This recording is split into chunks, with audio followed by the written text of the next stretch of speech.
Chapter 319. After not seeing him for a year, Ming Dong had changed a lot.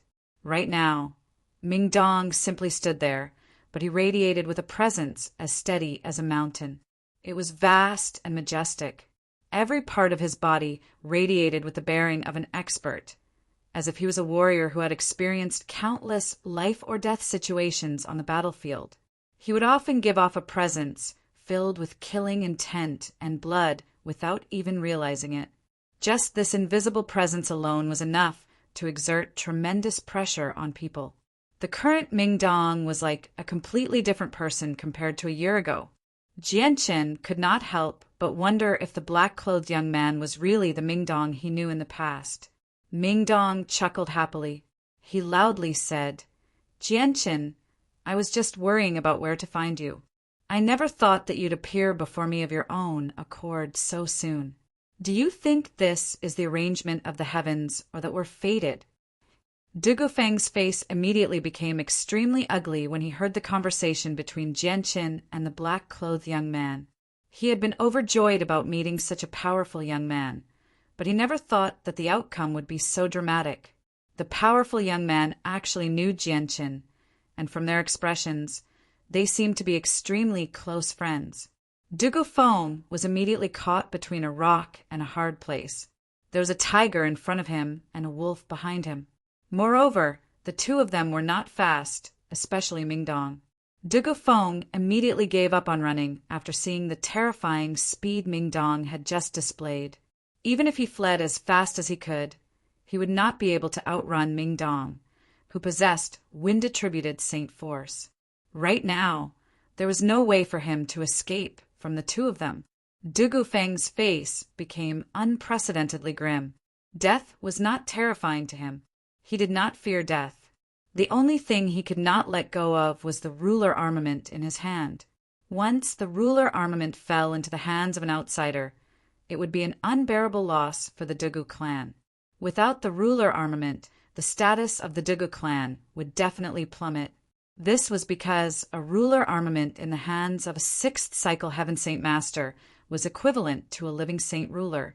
Their battle prowess would be so terrifying that it could destroy the world.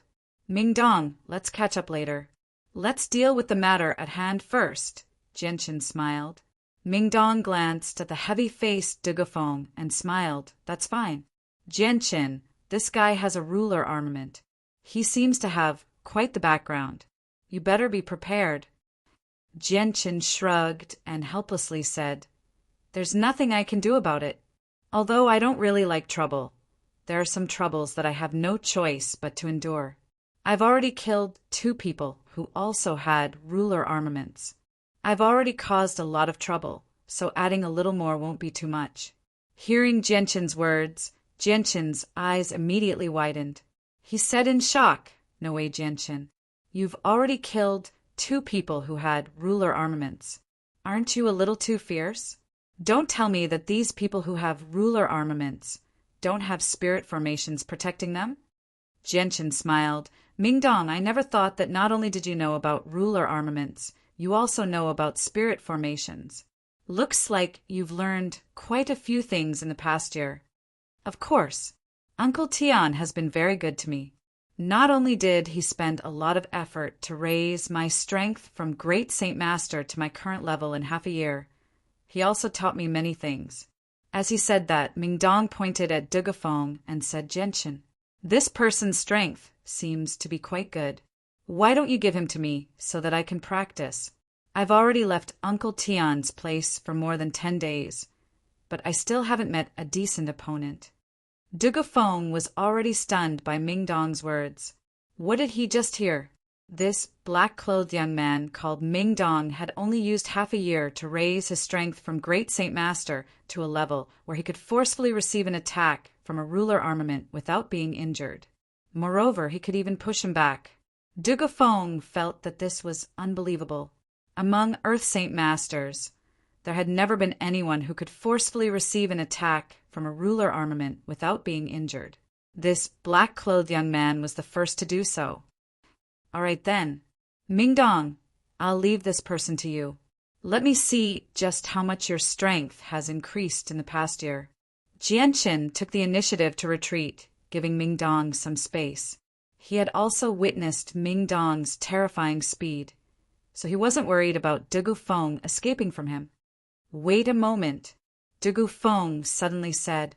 He then turned to Jianqin and asked, There's been a small misunderstanding between us, but it's only a small matter. It's not enough for you to chase after me. Do you want the Heaven Tier battle skill page or the ruler armament? What do you think? Jianqin looked at Du Gufeng with a teasing smile. If you want the Heaven Tier battle skill page, I can give it to you. I'll even give you my space ring and everything inside. If you try to covet the ruler armament in my hands, then I can tell you very clearly that it will only bring you endless trouble. The ruler armament is just far too important to my clan. The clan will definitely not allow it to fall into the hands of outsiders. Once you kill me and take the ruler armament, my clan will definitely use the power of the entire clan to hunt you down. Even the ancestor of the Dugu clan will personally take action, Du Gufeng said with a heavy voice. Jianqin's expression didn't change. He said without a care, I've already killed 2 people who were protected by spirit formations like you and also had a ruler armament. Do you think I'll be afraid of that? Du Gufeng's complexion faintly paled. He had already guessed that Jianqin might also have a huge power backing him up. That power was so strong that it didn't fear the Dugu clan at all. It might even be to the point where they didn't even put the Dugu clan in their eyes. Once the ruler armament fell into the hands of such a power, the Dugu clan would no longer have any possibility of taking it back. If that really happened, then he, Du Gufeng, would become the eternal sinner of the Dugu clan. The entire Dugu clan would suffer a huge upheaval because of him. Suddenly, Du Gufeng seemed to have made up his mind. He fiercely punched his own heart, forcing out a drop of his heart's blood onto his finger. Then he started to draw in the air in front of him. As his finger lightly moved, a very strange scene appeared in the air in front of him. Wherever his finger passed, there would be traces of blood left in the air. In the end, they actually gathered together to form a very complicated and strange blood-colored pattern. Jianqin looked at Du Gufeng with a puzzled expression. He didn't understand what Du Gufeng was doing. It was the first time he had seen such a strange scene in front of him. Furthermore, he had never heard of such a thing. Ming Dong walked over from behind Du Gufeng. He had an expression of shock as he looked at the blood-colored pattern in front of Du Gufeng. Traces of disbelief could be faintly seen in his eyes. Jianqin, I, Du Gufeng, swear a blood oath here today. If you allow me to exchange the ruler armament for my clan, I, Du Gufeng, will recognize you as my master and follow you forever. I'm willing to be your slave and be your slave. Are you willing to do that? Du Gufeng's eyes flickered with a resolute light. These words were spoken resolutely and decisively, without the slightest bit of reluctance. As long as he could keep the ruler armament, he, Du Gufeng, was willing to follow Jianqin for the rest of his life. This was because Du Gufeng loved his clan very much. He didn't want to become the sinner of his clan.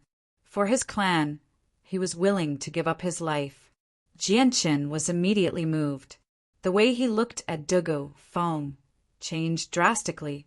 Although he didn't know what a blood oath was, Du Gufeng's words had greatly touched Jianqin's heart. Ming Dong's eyes shone as he stared at the strange blood-colored pattern in front of Du Gufeng. He said with a deep voice, The blood oath is said to be an extremely binding oath that has been passed down since the ancient times. It's an oath that uses one's own blood as a guide and one's mind as the soul. The person who holds the oath directly controls the life of the person making the oath. With a single thought, they can destroy the person making the oath. What's even more terrifying is that once the person who holds the oath dies, the person making the oath will also be destroyed. It's impossible for them to survive. I never thought that you would know about this blood oath that has been passed down since the ancient times. After hearing Ming Dong's explanation, Jianqin finally had a basic understanding of the blood oath. He never thought that such a miraculous thing would exist in this world. This was truly a strange world full of mysteries. Dugu Feng ignored Jianshin's words. He stared at Jianshin with a firm and sharp gaze and said, "If you let me bring the ruler armament back to the Dugu clan, I'm willing to be your master. From now on, I'll be at your mercy. No matter what you do, I won't complain at all. If you want the ruler armament in my hands, then even if I die, I'll do everything I can to protect it. What do you want? All right, I'll let you bring the ruler armament back to the clan. Remember your promise." Jianshin chose Dugu Feng without any hesitation. In his opinion, although the ruler armament was powerful, it was still a weapon in the end. On the other hand, Dugu Feng was a living person who had a lot of room for growth and could work for him. Moreover, who could be sure that Dugu Feng would not become a saint ruler in the future? Dugu Feng stared at Jianshin firmly and continued, "Right now, I, Dugu Feng, am officially leaving the Dugu clan. In the future, everything I do will have nothing to do with the Dugu clan. Whether I live or die will have nothing to do with the Dugu clan. I can listen to your orders completely and do anything for you, but none of this has anything to do with the Dugu clan. You cannot use any of the Dugu clan's power through me." Jianshin smiled. He looked at Dugu Feng with admiration and said without any hesitation, "I promise you. You are you and the Dugu clan is the Dugu clan. I won't use you to use any of the Dugu clan's power, nor will I let you do anything against the Dugu clan. I won't force you to tell me any of the Dugu clan's secrets unless you're willing." Chapter 320. Jianshin looked curiously at the strange pattern that was completely carved out of blood. After a moment of silence, he said, "Dugu Feng, you are a truly capable man. I, Jianshin, admire you. You don't need to give me this blood oath. I don't want to control your fate, but you still have to do what you promised me. From now on, you will work for me." Hearing that, Dugu Feng could not help but be stunned. He looked at Jianshin in disbelief and asked in surprise, "Do you really trust me that much? Aren't you afraid that I'll go back on my word?" "That's right. I trust your character. I trust that you are not someone who goes back on his word. Of course, if you really are that kind of person, then you can only blame me, Jianshin, for being blind and misjudging you." Jianshin said without the slightest hesitation. Just from his tone, one could hear his trust in Dugu Feng. Although Jianshin could be said to have complete control over Dugu Feng's life and death once he grasped Dugu Feng's blood oath. What Jianshin needed was not a fighter with only strength. What he needed was a true comrade of flesh and blood, a living person with his own soul and thoughts. Only then would he be able to fully unleash Dugu Feng's potential. Once he accepted Dugu Feng's blood oath, although he could use Dugu Feng to do anything without any worries, Dugu Feng would also become a person without a soul. Although this would not affect Dugu Feng at all, Jianshin would never be able to obtain Dugu Feng's true loyalty. Dugu Feng stared blankly at Jianshin. His expression became complicated for a moment. At that moment, the way he looked at Jianshin had completely changed. It was as if he had gone from looking at a stranger to looking at a close friend. His gaze was filled with sincerity and gratitude. Dugu Feng had unknowingly clenched his fists tightly. He stared firmly at Jianshin's face that was even smaller than his own, yet extremely handsome. He said, "Don't worry, I'm not someone who goes back on my word. Once I return the ruler armament to the clan, I'll immediately come find you to fulfill my promise." Jianshin nodded with a smile. The matter between him and Dugu Feng had actually been resolved like this, which had greatly exceeded Jianshin's expectations. However, Jianshin was extremely happy that he could obtain Dugu Feng's loyalty. Ming Dong's strength had improved tremendously now, and with the addition of Dugu Feng, who was similarly not weak, the flame mercenary strength was rapidly increasing. As the flame mercenaries grew stronger, the forces under Jianshin's control gradually took shape as well. "Dugu Feng, you should continue to participate in the upcoming mercenary tournament. With your strength, You'll definitely be able to obtain a decent ranking. As long as you can enter the top 10, the rewards will be extremely generous. You definitely can't waste such a good opportunity, Jianqin said. Dugofeng nodded. All right. After the mercenary tournament ends, all the rewards I obtain will belong to you as long as they can be gifted to others. I'm no longer a member of the Duga clan now, so everything I do has nothing to do with the clan. Jianqin shook his head. There's no need for that. As long as you obtain something with your own strength, it will completely belong to you. Dugofeng, you, Jianqin, respect you as a true unyielding man. In the future, let's all refer to each other as brothers. I hope that we can treat one another honestly and not do anything that will harm everyone. Dugofeng immediately became rather emotional when he heard Jianqin's words. His voice trembled slightly as he said, "All right, let's refer to each other as brothers in the future. None of us will be allowed to do anything that will harm everyone. Otherwise, I, Dugofeng, will be the first to not let them off." Dugofeng's words were filled with heroism. At that moment, his proud and aloof heart had finally been infected by Jianqin. Haha, I didn't think we'd have another friend in the future. Dugofeng, I'm Mingdong. You can just call me by my name. If I've offended you before, please don't take offense. I, Mingdong, sincerely apologize to you. Mingdong greatly admired Dugofeng's character, and he laughed heartily. Dugofeng could not help but smile. He patted Mingdong's shoulder and chuckled. All right, then I'll just call you Mingdong from now on. Perhaps I'm lucky today to be able to meet two brothers with such outstanding talent. The two of you are younger than me, but much more powerful than me, especially you, Mingdong. You actually used your own strength to forcefully receive an attack from my ruler armament and even force me back. Are you already a Heaven Saint Master? Mingdong laughed heartily. It's not that exaggerated. I'm still at the peak of the 6th cycle of Earth Saint Master. Although I'm only a step away from becoming a Heaven Saint Master, this step will take me at least 3 years. What?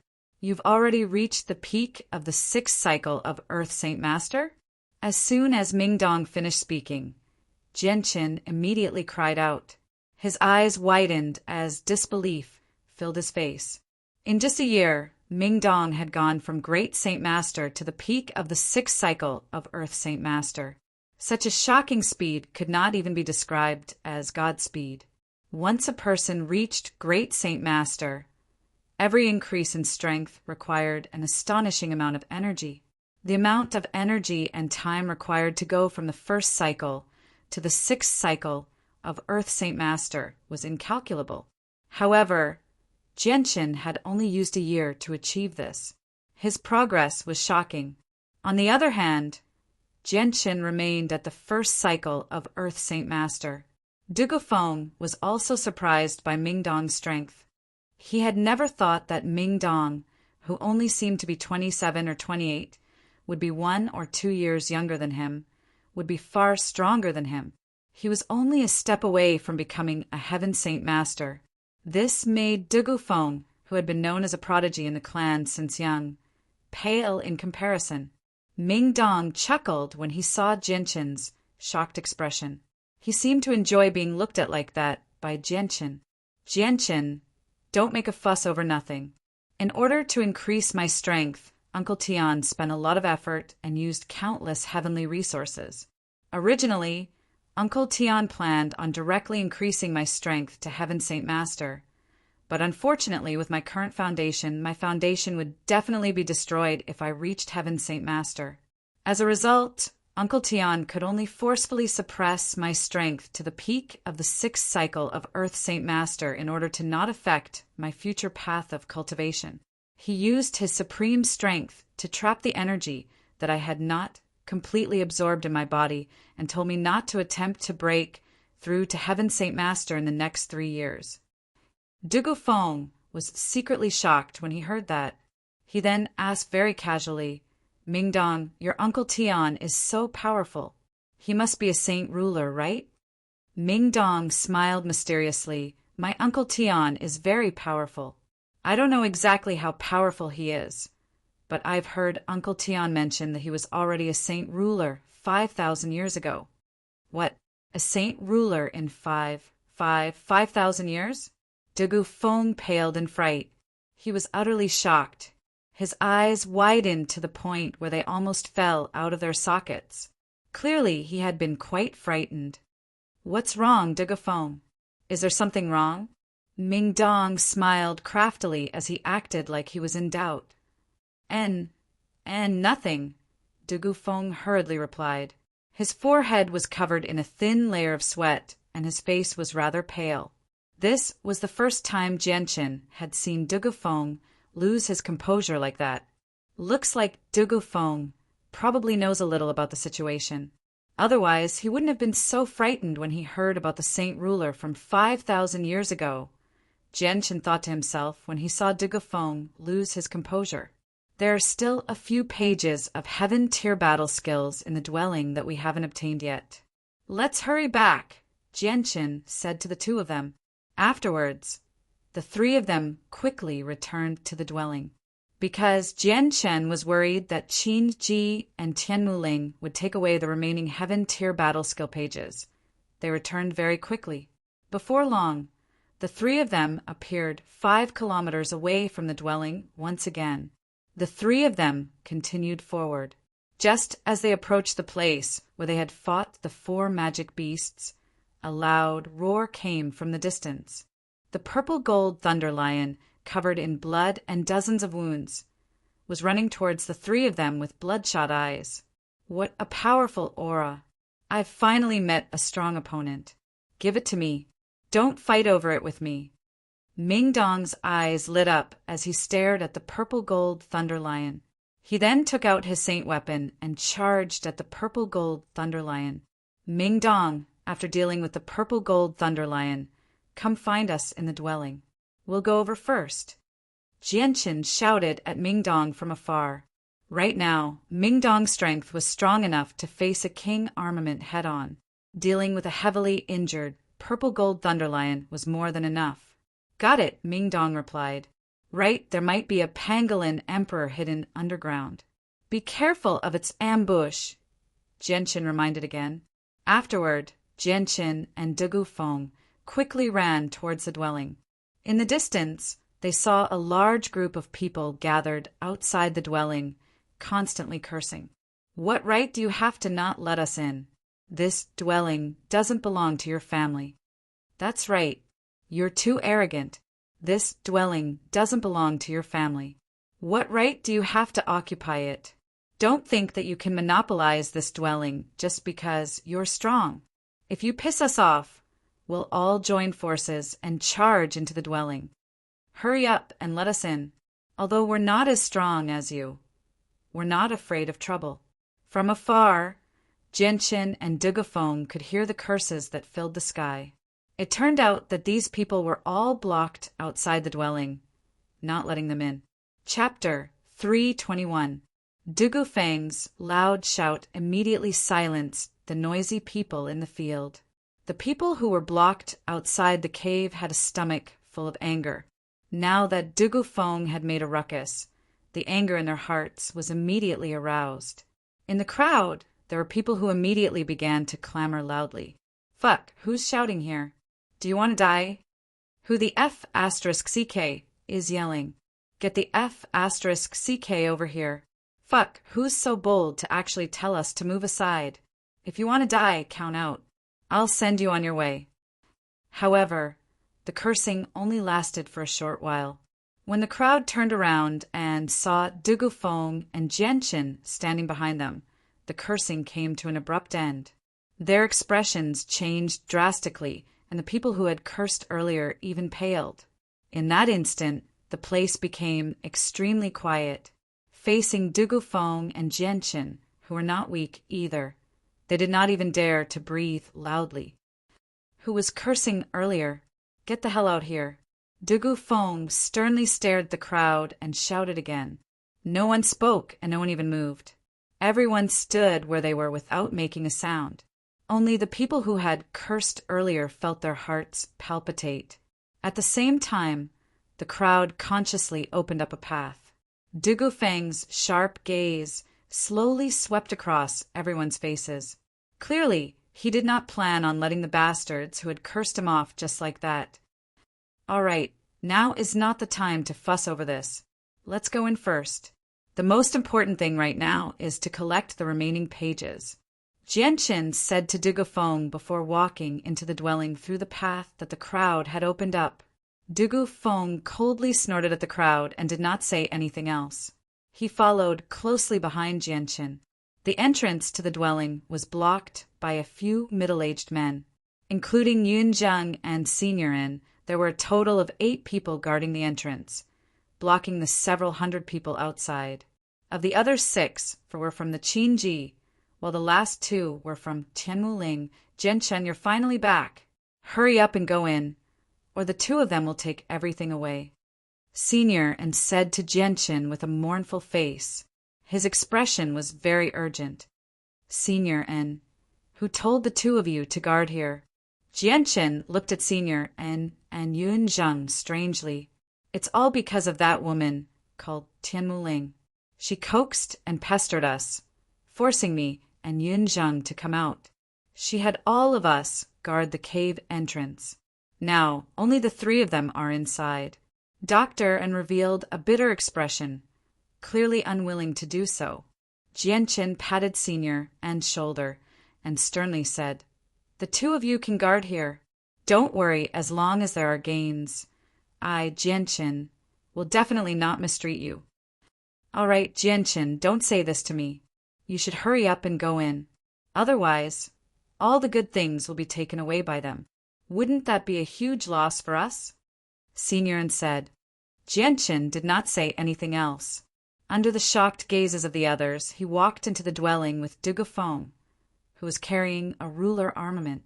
Strange, didn't Jianchen just chase after Dugu Feng? And Jianchen even killed a few Earth Saint Masters from the Dugu clan. But now, it seems like nothing happened between the 2 of them. Yeah, this is just too strange. Could it be that Jianchen and Dugu Feng have secretly reached some sort of agreement? That shouldn't be the case. Jianchen killed a few people from the Dugu clan. With Dugu Feng's personality, it's impossible for him to reach a compromise with anyone. It seems like there's something we don't know about. The middle-aged men that were led by Qinji discussed in low voices. They were all very confused. Walking into the cave, Jianchen saw the 4 people from the Dugu clan that he had killed from far away. His expression immediately became rather unnatural. Before this, he had never thought that his relationship with Dugu Feng would change so drastically. As a result, he did not hold back at all against the people from the Dugu clan. At that time, he was pressed for time, so he could not be lenient at all. Otherwise, it would have been very difficult for him to break through the obstruction of the 4 people. Now, Jianchen could not help but begin to feel a headache over this matter. He really was unable to explain the situation to Dugu Feng. After all, that was then, and this was now. He and Dugu Feng had already turned hostility into friendship. They were no longer enemies. Dugu Feng obviously discovered that the 4 Earth Saint Masters he had brought with him had all died to Jianchen's hands. Perhaps he understood what Jianchen was thinking, so he indifferently said, "They're from the Dugu clan. They have nothing to do with me anymore." At the same time, they're only outer disciples of the Dugu clan. 2 of them have even joined the Dugu clan as disciples. They're not core members of the clan, and they just happen to be under 50 years old, so they've been sent by my father to assist me. Jianchen immediately let out a sigh of relief when he heard Dugu Feng's words. Dugu Feng smiled faintly and said, "It looks like I've made a wise choice. I didn't follow the wrong person. You and Ming Dong are both prodigies, much more outstanding than me. I believe that traveling with the 2 of you will definitely be much more exciting than what I've experienced in the past." Perhaps. Jianchen declined to comment. Afterward, the 2 of them entered the spacious dwelling at the same time. They saw Qinji, Tianmuling, and the yellow-clothed girl rummaging around in search of treasures. Sure, Xiangran's corpse was still where it had been, and no one had dealt with it. However, Jiedu Wukong's corpse had been moved away. Seeing Jianqin and Dugofeng appear as if nothing had happened, Qin Ji, Tian Muling, and the yellow-clothed girl were all shocked. It was as if they had seen something that should not have happened. The three of them could not help but stop what they were doing. Jianqin, you too? Qin Ji was filled with doubt as he looked at Jianqin and Dugofeng, who were completely unscathed. The two of them did not look like they had fought at all. Tian Muling also looked at the two of them in shock and asked, "Did the two of you not fight?" Hearing that, Jianqin looked at Tian Muling in doubt and said, "Fight? Why would we fight?" This. Tian Muling was tongue-tied. She was suddenly at a loss for words. She could not tell Jianqin that he had clearly killed 4 Earth Saint Masters of the Dugu clan. Was Dugofeng not going to fight him to the death? She, Tian Muling, was not that stupid. Although the quick-witted Tian Muling and Qin Ji did not know what had happened between Jianqin and Dugofeng, they could tell that there was something fishy going on. Even an idiot could see that there must be something more to this matter, but they were tactful enough to not ask. "Humph, they must have done something shameful," the yellow-clothed girl suddenly said. The yellow-clothed girl suddenly spoke. Her voice was clear and melodious, like the cry of a skylark. It was very moving. Jianqin smiled embarrassedly. "What's shameful?" Suddenly, Jianqin's face became serious as he solemnly stared at Qin Ji and Tian Muling. Just as he was about to speak, Qin Ji took out a few pages from his space ring and said, "Jianqin, the two of us have fought side by side, so we can't be considered outsiders. I have no use for these heaven-tier battle skill pages, so I'll give them to you. I think you might need them more than me." Qin Ji walked up to Jianqin and handed over a few pieces of beast skin covered in tadpole-like writing to Jianqin. Jianqin was taken aback by Qin Ji's goodwill, but he immediately smiled and said, "All right, Jianqin will remember your kindness." With that, Jianqin did not act pretentious and unceremoniously took the heaven-tier battle skill pages from Qin Ji. Dugofeng had already given the heaven-tier battle skill pages to Jianqin on the way here. Together with Qin Ji's pages, Jianqin now had 17 heaven-tier battle skill pages. He only lacked the last 2 pages in Tian Muling's hands to complete a heaven-tier battle skill. Jianqin looked at Tian Muling and faintly smiled. "Miss Tian Muling, I wonder if you can give me the 2 heaven-tier battle skill pages in your hands?"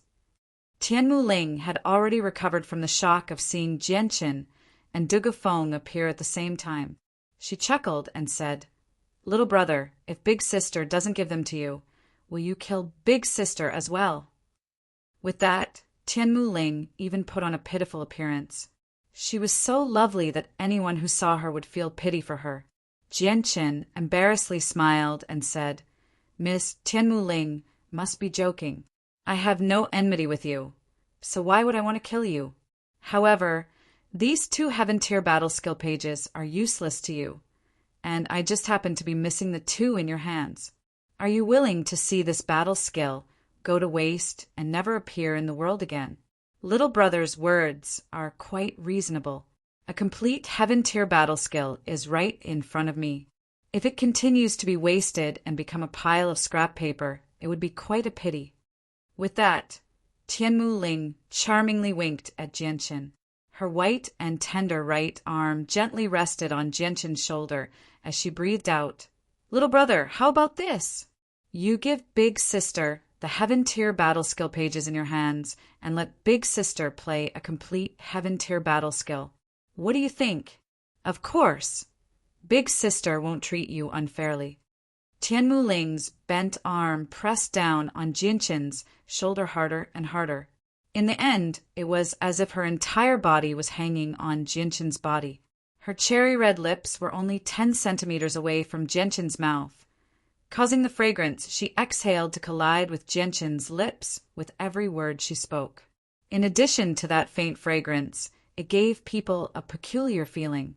The charm and allure she emitted made even Jianqin feel that his heart wasn't calm. However, when Jianqin heard Tianmu Ling's last sentence, his expression immediately changed. His desire for a heaven-tier battle skill was extremely strong. Now that he was about to collect a complete heaven-tier battle skill, how could he just give it to someone else? The change in Jianqin's expression was immediately noticed by Tianmu Ling, who had been observing his expression. "Io, little brother, look at your handsome face. How can it change so quickly? Big sister's joke made you so angry. If you want the 2 pages in Big Sister's hands, that's fine. But you have to satisfy Big Sister's request." "What request?" Jianqin immediately asked, appearing very urgent.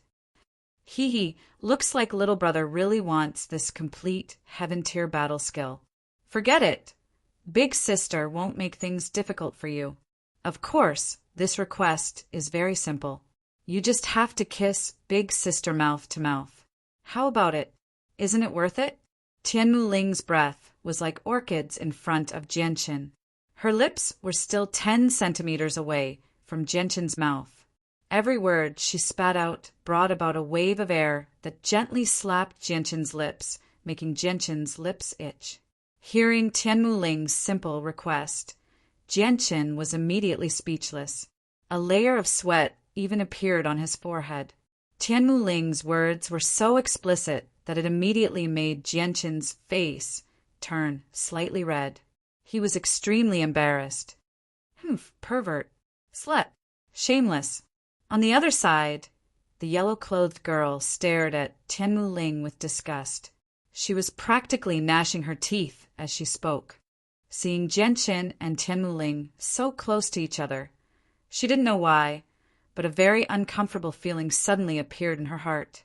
I almost forgot. Little brother, your little lover is still here. Look, your little lover is starting to get jealous. Tianmu Ling giggled.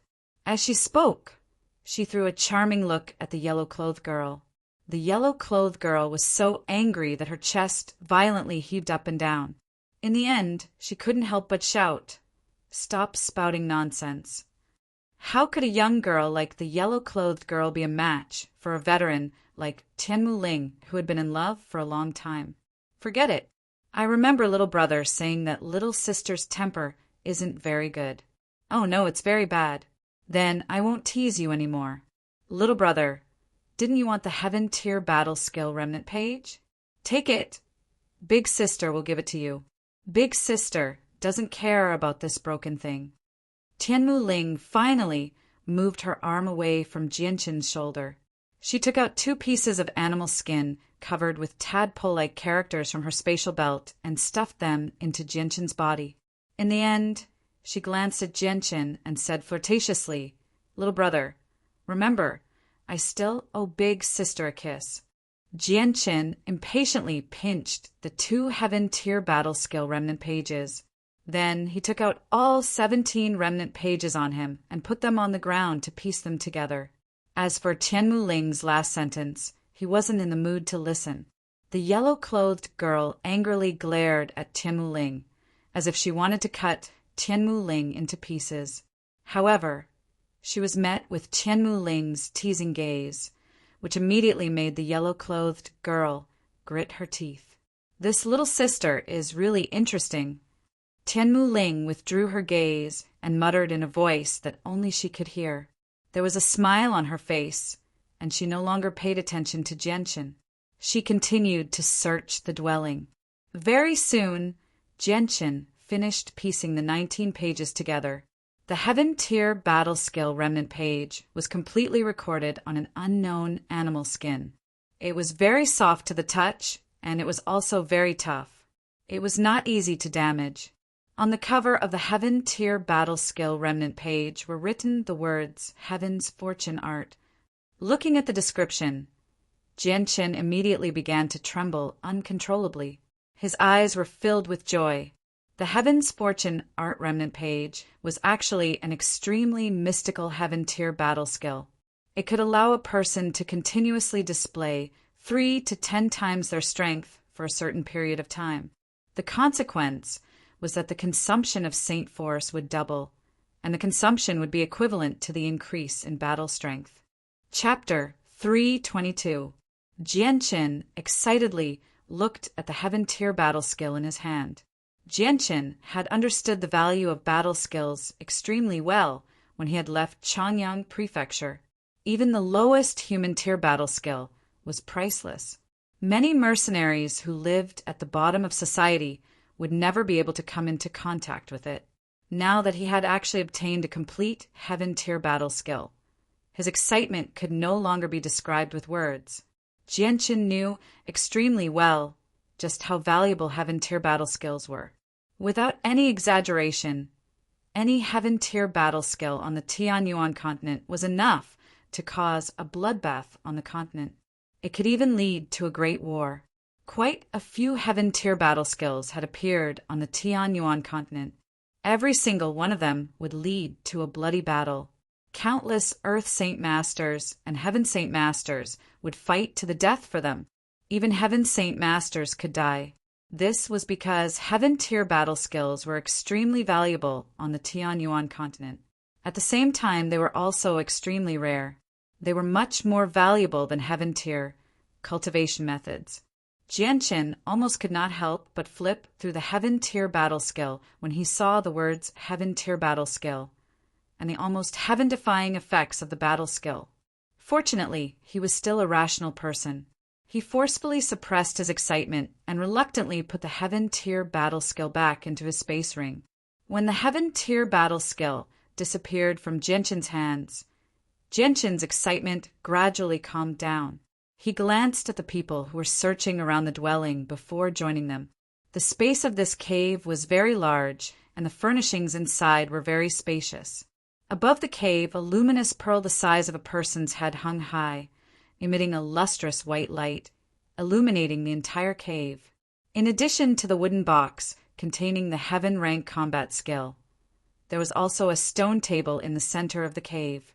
A thick layer of dust had already accumulated on top of it. The material of the stone table looked somewhat similar to the very sturdy stone door that guarded the cave.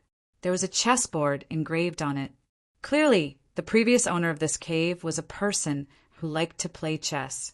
Near the wall of the cave, there was an extremely old wooden bookshelf. There were a few books randomly placed on it. Clearly, the books had been read by Qin Ji and the others. The thick layer of dust that had originally accumulated on the books had fallen onto the bookshelf. Jianqin arrived in front of the bookshelf and casually picked up a book. A sliver of surprise immediately appeared in his eyes because the book in his hand was a human tier battle skill. Jianqin took out the remaining books and flipped through them. He discovered that apart from 2 high human tier battle skills, the rest were all Earth tier battle skills. There were 4 low Earth tier battle skills and 2 mid-Earth tier battle skills. Jianqin was pleasantly surprised by this discovery. To him, this was yet another great harvest. Qin Ji and the others were born into large clans and possessed ruler armaments. They were all arrogant and did not place any importance on these Earth tier battle skills. As a result, they did not take them away, even though they had flipped through them. In the end, they ended up benefiting Jianqin. Jianqin was not as wealthy as them. He collected all the battle skills into his space ring. He wanted to develop the flame mercenaries, so these battle skills and cultivation methods were exactly what he needed. The large dwelling was completely empty. Even the decorations were extremely sparse. Apart from these items, there was nothing else. Qin Ji, Tianmu Ling, Dugafeng, and the yellow-clothed girl were currently wandering around the dwelling, constantly knocking on the walls. Suddenly, a burst of noise came from outside the cave. 2 middle-aged men were sent flying in while spitting out blood. Their bodies fell heavily in the empty cave. The 2 middle-aged men were the people that Qin Ji and Tianmu Ling had brought over. Qin Ji and Tianmu Ling's faces immediately sank when they saw their people being sent flying from outside. Intense killing intent appeared in their eyes as they stared at the entrance at the same time. A black-clothed young man with a faint azure sword slowly walked in from outside. He constantly grumbled, "Why can't I go in?" This dwelling isn't yours. How can you block me from entering?" With Ming Dong's entrance, there were quite a few people behind him. Apart from the ugly senior and the others, there was a large group of people behind him as well. They completely filled the narrow passageway. "Who are you?" Qin Ji stared at the black-clothed Ming Dong with a sunken face. He was very unfriendly. However, Ming Dong did not even glance at Qin Ji. There were only 5 people in the vast dwelling. He discovered Jian Chen and Dugafeng with a single glance and immediately greeted them with a smile. "Hi, Jian Chen, Dugafeng, you really are here. Looks like I've found the right place." With that, Ming Dong arrived before Jian Chen and wrapped his arm around his shoulder intimately. Only when they saw how close Jian Chen and Ming Dong were did Tianmu Ling and Qin Ji's expressions ease up slightly. Even so, the two of them were still dissatisfied with Ming Dong because he had brought in a large group of people with him. Jian Chen bitterly smiled as he looked at the group of people behind Ming Dong. He said softly, "Why did you bring so many people in?" Jian Chen's expression immediately became rather awkward when he heard that. He smiled embarrassedly and said, "Jian Chen, don't tell me you arranged for the people guarding the entrance. If I had known earlier, I wouldn't have forced my way in." As he said that, Ming Dong casually walked to the stone table in the center of the dwelling. He bent his leg and stepped on it. In the next moment, something strange happened. The stone table actually slowly sank down from Ming Dong's casual step. Ming Dong immediately jumped away and looked at the stone table that was sinking into the ground in shock. He said in shock, "W, what's going on? Don't tell me I've triggered some sort of mechanism?" Everyone in the dwelling immediately became vigilant when they heard that. They were worried that they had triggered some killing formation in the cave. When the stone table sank into the ground, it seemed to have triggered some sort of mechanism, just as Ming Dong had said. The cave trembled, followed by a rumbling sound. A huge, cleverly hidden stone door slowly rose up. "There must be treasures inside. Let's go in. It'll belong to whoever gets it first. Let's go in quickly. There might be a heaven-tier battle skill inside." The people crowded in the passageway immediately began to clamor and rush inside. Jian Chen and the others did not hesitate at all. They all charged through the stone door as quickly as they could. With a flash, Jian Chen, Ming Dong, and Qin Ji all vanished from the dwelling. The space behind the stone door was extremely small. It seemed rather cramped even with over a dozen people. It seemed like a resting place for a single person. A fist-sized luminous pearl still hung above everyone's heads, shining with eternal light. However, as soon as they entered the cave, they immediately felt a formless pressure all around them, causing their expressions to become solemn. At this moment, their hearts were clear. This cave was not simple. Near the wall of the cave, there was a jade bed made entirely of white jade. A white humanoid skeleton was sitting cross-legged on top of the bed. It was unknown how many years it had been dead, but the entire skeleton was emitting a layer of faint fluorescent light. Although it was only a skeleton, it gave people an invisible pressure. The faint pressure that filled this space was also emitted by the skeleton. "That's the skeleton of a saint ruler." Tianmu Ling stared at the skeleton in shock. Her face was filled with shock. Qin Ji, the yellow-clothed girl, Dugafeng, and Ming Dong all had the same expression as Tianmu Ling. When they saw the skeleton, they were all shocked. Afterward, everyone's eyes began to burn. With a flash, Qin Ji turned into a gust of wind and charged toward the skeleton with lightning-like speed. At the same time, Dugafeng, Tianmu Ling, Ming Dong, and the yellow-clothed girl all rushed toward the skeleton. Ming Dong looked at the skeleton in front of him with burning desire. Afterward, wind-attributed saint force enveloped Ming Dong.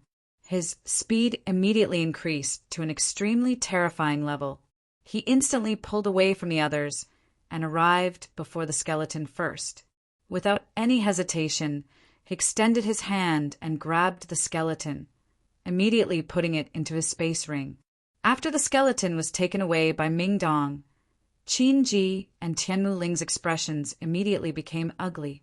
Even the yellow-clothed girl's expression changed slightly. A king armament that looked like a blade with a sawtooth blade immediately appeared in Qin Ji's hand. Even Tianmu Ling took out a whip that was also a king armament and attacked Ming Dong. Dugu Feng coldly snorted and immediately unsheathed the fiery red great sword on his back. With a wave of heat, he slashed toward Tianmu Ling, who was closest to him, blocking a powerful person for Ming Dong.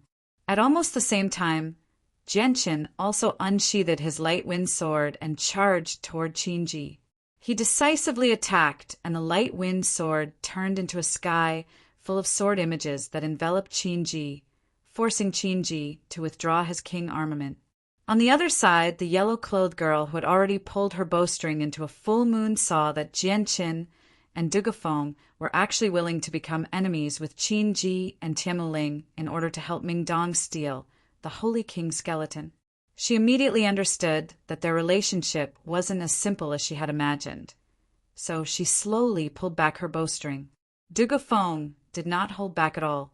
Wielding his king armament, he slashed at Tianmu Ling, forcing her to activate a barrier to defend herself. Although she managed to block Dugafeng's attack, the powerful impact still forced Tianmu Ling to continuously retreat. As for Genshin, he didn't actually attack Qin Ji. When Qin Ji gave up on attacking Genshin, Genshin withdrew his longsword and looked at Qin Ji apologetically. After all, Qin Ji had only given him a few heaven-tier battle skill pages, and Genshin wasn't an ungrateful person. He had no choice but to attack. Qin Ji naturally understood why Genshin had attacked. He was a bit disheartened as he waved his hand and said, "Forget it, forget it. Brother Genshin, I'll give you some face. I, Qin Ji, will withdraw from the fight for the Holy King's skeleton." Although he was filled with unwillingness, Qin Ji was extremely fearful of Genshin. He didn't want to become enemies with Genshin at all. Moreover, he had finally established a friendly relationship with Genshin, so he didn't want to fall out with Genshin over a Holy King's skeleton. Even if he did, he wouldn't necessarily gain anything. He might even end up in the same situation as Ranju and Wukong. The gains didn't make up for the losses. My apologies, Brother Qin Ji. Please forgive me if I've offended you. Genshin clasped his hands at Qin Ji apologetically. At the same time, he felt very doubtful. Was the Holy King's skeleton really that precious? How infuriating. Such a good thing was actually snatched away by you. No, you have to compensate me. Tianmu Ling angrily glared at Genshin and the others. She was in an extremely bad mood right now. She didn't even use the big brother that she always used. She directly used you guys to address Genshin and the others. Ming Dong casually glanced at Qin Ji and Tianmu Ling before arriving in front of Genshin. He smiled and said, "Genshin, our luck is really too good. We've picked up a treasure." Ming Dong's voice was filled with excitement. Chapter 3:23. What's the use of that? Genshin was filled with curiosity. He stared at Ming Dong attentively, waiting for his answer. At this moment, a ruckus rang out from behind. At this moment, the people outside finally entered the room one step too late. Very soon, the small room became completely packed with several dozen people. Moreover, the people at the back continued to squeeze in, causing the already crowded room to become like a Rujiamo. Basically, everyone was pressed up against each other. However, there was still a small space before Genshin's group. Many people in the crowd recognized them and knew how powerful they were. As a result, no one dared to approach Genshin's group, even though they were squeezed to a sorry state. They all maintained a certain distance from them, afraid that they would lose their lives because of their anger. "Genshin, I'll tell you properly once we get out. Anyways, we've picked up a treasure," Ming Dong said mysteriously to Genshin. Genshin nodded slightly. He did not say anything. Instead, he frowned as he looked at the people in the surroundings. In just the blink of an eye, several dozen people had entered the room, and there were still people at the back. Getting out would be quite a problem given the current situation. Suddenly, the entire cave began to shake. The ground constantly shook as if there was an earthquake. Afterwards, thick cracks spread out in all directions like spiderwebs, covering every inch of space in the cave very soon. At the same time, the cracks were still expanding. Large amounts of dust fell from the ceiling, causing everyone's vision to become hazy. The sudden changes made the expressions of Genshin's group change.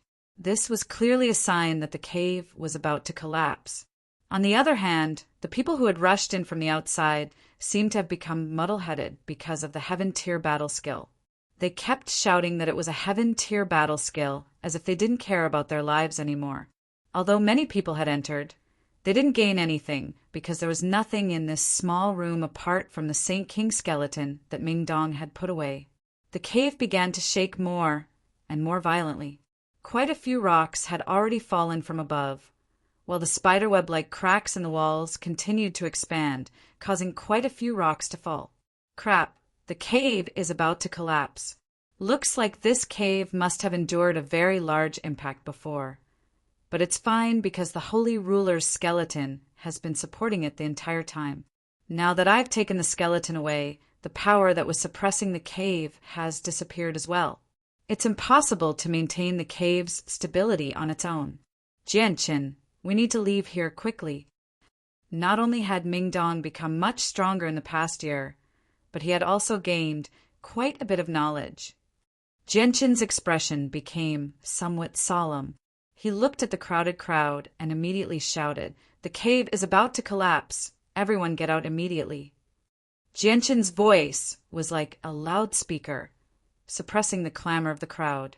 His thunderous voice seemed to resound in everyone's ears. The people who had become dizzy from the treasures and Heaven-tier battle skills immediately came to their senses and quickly discovered the cave was shaking. Their expressions all changed as they called out, "Crap, the cave is about to collapse. Get out quickly or we'll be buried alive. Crap, the cave is really about to collapse. Get out quickly. I don't want to be buried here. The cave is about to collapse. Everyone get out quickly. If you don't want to die here, get out quickly." More and more people discovered that something was wrong. Their faces all paled as they anxiously shouted. Their voices drowned out the others. Immediately, the people who were still desperately trying to escape immediately changed directions and rushed outside. Many people were pushed to the ground by the people who were focused on escaping, and countless people stepped on them. Mother ***, who stepped on me? Hurry up and get out of my way. Do you want to die? Who stepped on my hand? Don't step on me. The scene was in chaos. At this moment, everyone no longer cared about the treasures. They all rushed outside as if they were fleeing for their lives. This was because large chunks of rock had already begun to fall from the top of the cave. If they didn't leave now, they would only be buried under the ground. As they left, the small room Genshin and the others were rapidly decreased in number. The originally crowded scene immediately eased up. The cracks on the walls of the small room continued to expand. In addition to the trembling of the cave, the secret compartments hidden in the walls were finally exposed. A gleam of light flashed through Genshin's eyes. He was the first to discover the exposed compartment.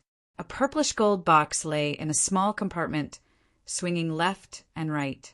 In the dim room, the purplish gold light it gave off was extremely eye-catching. Genshin arrived before the compartment in a flash. He grabbed the purplish gold box and stored it in his space ring without even looking at it. Just as he finished doing that, even more hidden compartments were exposed in the damaged walls of the room. This time, even Mingdong, Qinji, Tianmuling, Dugafeng, and the yellow-clothed girl discovered the hidden compartments in the walls. Without any hesitation, they silently charged towards the hidden compartments. They did not even look at the items inside, directly storing them in their space rings in a fluster. There were still quite a few people in the small room who hadn't left. Among them, there was no lack of people with sharp eyes. Their eyes immediately revealed a look of ecstasy. They let out a cry of surprise and began to madly rush to the nearest secret compartment. Placed inside, there was a book completely made of animal skin in their hands. A high earth tier battle skill. Heavens, I am rich. When the person saw the words on the cover, he immediately became wild with joy. He could not help but mutter softly, but very few people heard him. This is a high earth tier cultivation method. It's actually perfect for me, another person excitedly exclaimed as he picked up a book. Very soon, more and more people joined in the action of stealing the treasures in the hidden compartments. The items in the hidden compartments were extremely varied. There were space rings, secret manuals that recorded cultivation methods and battle skills, jade bottles that contained pills, and so on. With over a dozen people plundering the items in the hidden compartments, they cleared them all out very soon. At this moment, a middle-aged man with the strength of an Earth Saint Master took out a book made of unknown paper from the last hidden compartment. After reading it for a while, his eyes immediately widened. He became extremely excited and could not help but cry out, "Heavens!" Just as he said that word, the middle-aged man came to his senses. He immediately covered his mouth with his hand and cautiously looked around. There was actually some unease on his face. With a flash of fiery red light, Dugufeng suddenly arrived before him. His ruler armament surged with energy as it stabbed into the middle-aged man's chest. Afterward, he snatched the book from the middle-aged man's hand and roughly glanced through it. A smile immediately appeared on his face as he said, "It really is a heaven-tier battle skill." Hearing that, Tianmu Ling angrily put away the whip she had just taken out. She grumbled, "You guys moved too fast. All the good stuff went to you guys." Qin Ji also put away the ruler armament he had just taken out. He constantly shook his head and sighed. Even the yellow-clothed girl took out her bow and prepared to shoot an arrow. They did not care about Earth-tier battle skills as they were born in large clans. But Heaven-tier battle skills were a completely different matter. To large clans like them, every additional Heaven-tier battle skill would indirectly increase the clan's strength. As a result, even clans with saint rulers and ruler armaments could not ignore Heaven-tier battle skills. If it were not for Dugufeng's quick reaction and the fact that he was the closest to the middle-aged man, the Heaven-tier battle skill might have ended up in the hands of Qin Ji and the others. Killing people for their belongings was a common thing on the Tianyuan continent. Seeing that Dugufeng had begun to kill people for their belongings, the other people who had gained a lot did not dare to stay for a moment longer. They all fled outside as quickly as they could. Boom! Boom! Boom! More than a dozen large rocks fell down, creating loud noises as they hit the ground. The entire cave had already begun to crumble. Large rocks continued to fall down, and some places had even begun to collapse, causing large chunks of soil to fall down. "We can't stay here any longer. Let's go," Mingdong hurriedly said to the others. They immediately ran out of the cave as quickly as they could. Boom! A 4-meter-tall rock fell down, blocking the path that they had to take to leave. "Out of the way!" A loud shout came from behind as Dugufeng heavily smashed his king armament onto the boulder. The absolute power of the attack directly turned the boulder into dust. They did not hesitate at all. They ran out of the cave in a sorry state as dust fell from the ceiling. They were extremely fast. Very soon, they finally escaped from the cave before it completely collapsed. Jianqin and the others were now in a sorry state. Not only were they covered in dust, but even their heads and faces were covered in dust as well. They looked extremely slippery. Phew, we're finally out. We were almost buried alive. Mingdong let out a long sigh and began to pat the dust off his body. In front of them, there were already many people who had just run out of the cave in a sorry state. Most of them were in a sorry state. If their clothes were not covered in footprints, then their bodies were covered in dust. There were even a few unlucky Saint Masters who had their heads smashed by the huge rocks that fell down and were bleeding profusely. "Out of the way! Please make way!" Suddenly, A voice that Jianqin was extremely familiar with came from the crowd. Jianqin followed the voice and saw Qin Shao coming in from the back of the crowd with some difficulty. His body was covered in dust. "What do you mean by out of the way?" "I didn't have enough just now. Are you going to throw your life away?" Mother f*** her, a mere great saint master actually dares to push me. Is this brat tired of living? Immediately, a few people angrily looked at Qin Shao and cursed. There were even a few people who had a belly full of anger that had nowhere to vent. They rubbed their palms together as if they wanted to find trouble with Qin Shao. Qin Shao did not care about the curses of the people behind him. He anxiously looked around the crowd and quickly found Jianqin. He immediately let out a sigh of relief and quickly ran over. He asked with concern, "Jianqin, are you okay? I just heard that the cave collapsed. There were a lot of people inside. It scared me quite a bit."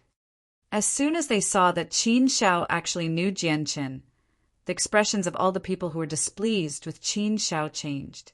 They immediately shut their mouths obediently, not daring to utter a single word. The people who had been itching to vent their anger on Qin Shao all paled slightly. They retreated to the back, silently, hiding in the crowd. Now, Jianqin's reputation was gradually spreading among these people. He was almost comparable to the 5 great experts. Therefore, many people recognized Jianqin, and no one dared to offend him. After all, the scene of him killing Zhigu in front of so many people was clearly seen by many people.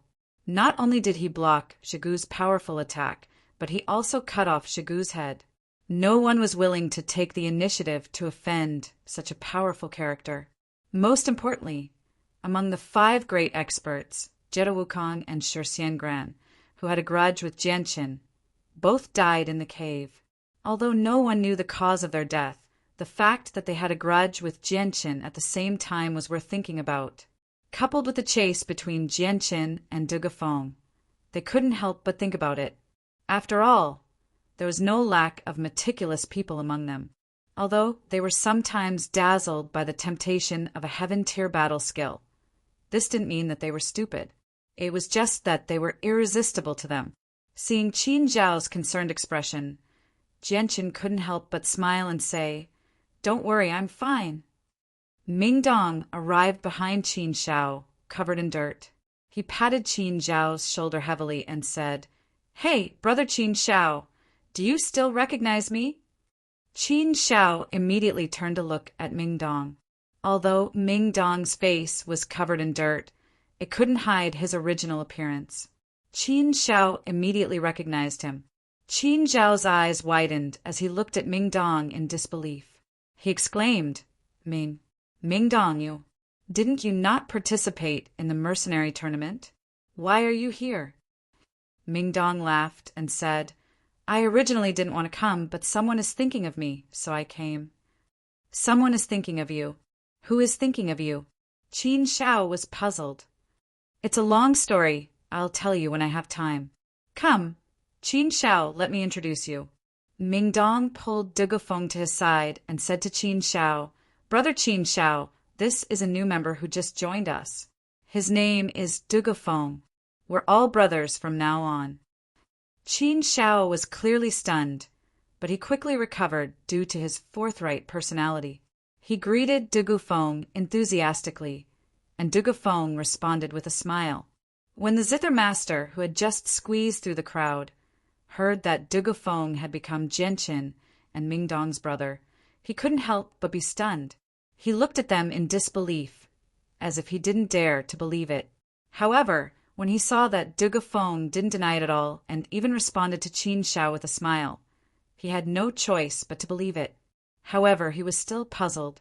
Not only was Dugafeng one of the 5 great experts here, he also had a powerful background that even the Tianqin clan had to look up to.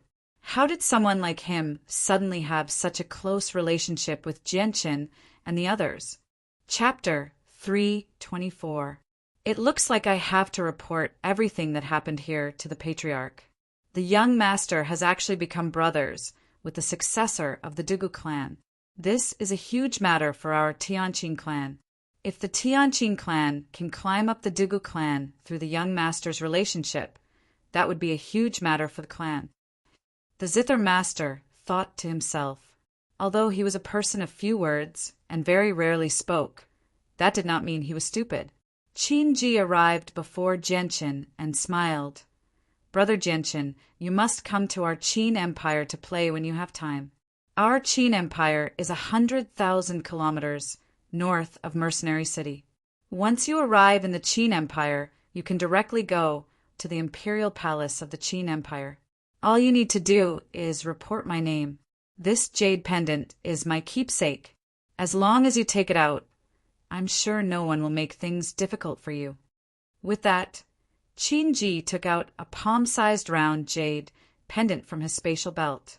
There were complicated patterns on it, and there was a large Qin character in the middle. That's good. If I have the chance in the future, I will definitely visit Brother Qin in the Qin Empire. Jianchen smiled as he received the jade pendant. At the same time, he became even more suspicious of Qin Ji's identity. Could he be a prince of the Qin Empire? Qin Ji and Jianchen exchanged a few more pleasantries before leaving with the middle-aged men. Little brother, I'm going as well. You must remember that you still owe me something. Tianmu Ling arrived before Jianchen and looked at Jianchen in a flirtatious manner. She gave off a mature charm from her entire body. Jianchen smiled awkwardly and said, Miss Tianmu Ling must be joking. The item you gave me is extremely valuable. If there is a chance in the future, I will definitely return it tenfold, no, 100-fold. Tianmu Ling and Qin Ji left the cave. Now that the cave had collapsed, they couldn't obtain the things inside. The people who had gathered here began to disperse in twos and threes. However, there were still some people who didn't want to give up and stayed. Jianchen and the others had no intention of staying either. They called for everyone to leave together. However, there were now 2 more people in the group compared to when they had first arrived. They were Dugofeng and Mingdong. They chatted and laughed as they made their way out of the forest.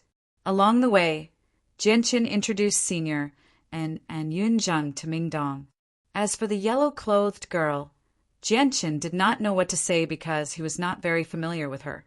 They had only been together to deal with Shi Xiangran. Although Jianchen and the yellow-clothed girl had been together for over a month, he still did not know her name. He wanted to ask, but with the yellow-clothed girl's temper and the fact that he had unintentionally peeked at her body in the past, Jianchen knew that she probably would not be nice to him. As a result, he could not be bothered to take the initiative to touch this thorn. Oh, right, Jianchen. Who's the girl with the bow on her back? She's actually so pretty. She's the prettiest person I've ever seen in my entire life. Probably only the second miss of the Tianqing clan, whose appearance I don't know, can compare to her. Mingdong finally could not hold back his curiosity and whispered into Jianchen's ear. Jianchen bitterly smiled when he heard that. He said, It's best if you don't ask me about her because I don't know her name either. I originally had some small misunderstandings with her, but because we were both being hunted down by Shi Xiangran, who possessed a ruler armament, I had no choice but to walk with her in order to deal with Shi Xiangran. This is also to prevent me from dealing with Shi Xiangran if I encounter him. Shi Xiangran? One of the 5 great experts. That's strange. Jianchen, I heard that you've already killed 2 people with ruler armaments. That means that those people shouldn't be able to threaten you, so why are you walking with her to deal with Shi Xiangran? Is Shi Xiangran very powerful? Mingdong's face was filled with doubt. That's not it. Jianchen said softly, Shi Xiangran is protected by a spirit formation. My attacks can't harm him at all, and the ruler armament in his hand is a powerful offensive treasure. Its area of effect is very large, and even I find it difficult to dodge. Although I have some trump cards, I can't guarantee that they'll be able to threaten Shi Xiangran. So just in case, I had no choice but to walk with her. Today, in the cave, I was forced into a corner by them.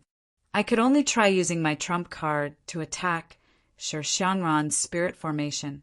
However, I didn't expect Shi Xiangran's spirit formation to be broken. Because of that, I was able to kill Shi Xiangran and Jetta Wukong, who also possessed spirit formation power. Ming Dong's face was filled with shock when he heard that.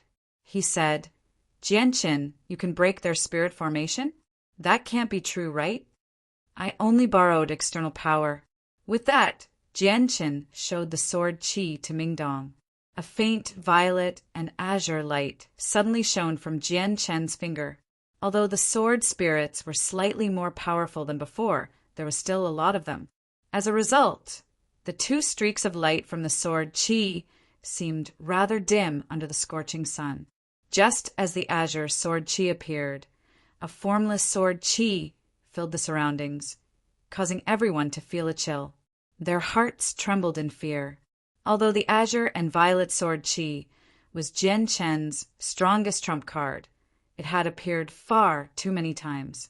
Moreover, many people had seen it, so the azure and violet sword qi could no longer be considered a secret. There was no need to hide it at all.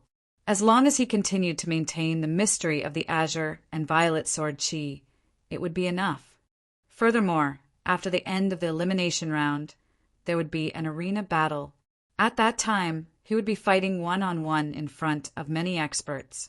If Jianqin wanted to obtain first place in the mercenary tournament, he would definitely need to use the azure and violet sword qi.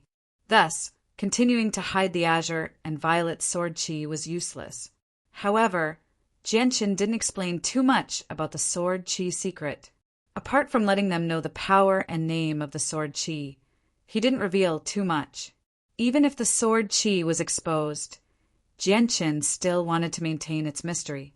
To some people, this was an invisible deterrent. "Jianqin, the sword qi you speak of, could it be the supreme treasure you bought from the precious treasure pavilion last time?" Qin Zhao's mind flashed as he suddenly asked. Hearing this, Jianqin's expression froze.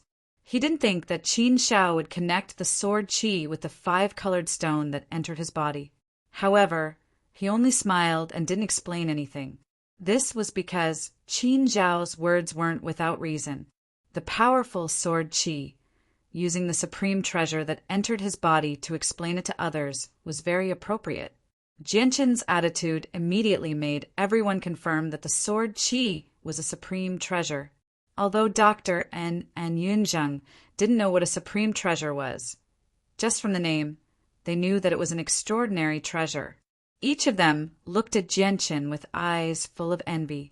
The yellow-clothed girl arrived in front of Jianqin and said in a low voice, "I have something to say to you." Jianqin suspiciously looked at the yellow-clothed girl and hesitated for a moment. In the end, he walked out of the group and arrived at an open space 100 meters away. The yellow-clothed girl followed behind him. Ming Dong and the others all stopped and looked curiously at Jianqin and the yellow-clothed girl, who clearly had something to say. Ming Dong's face even revealed a meaningful smile as he said, "That girl couldn't have fallen for Jianqin, right? She actually walked so far away just to say something, as if she was afraid that we would hear." Doctor nodded in agreement and said, "I personally think it's very possible. Jianqin is so handsome, so powerful, and his character is also very good. There isn't a girl in the world who wouldn't be moved by him. However, that girl's temper is really too bad. Could it be that she was born in a big family and a big family's young miss? She really is arrogant." After listening to Dr. An's analysis, Yunzhang and Qin Zhao both nodded in agreement.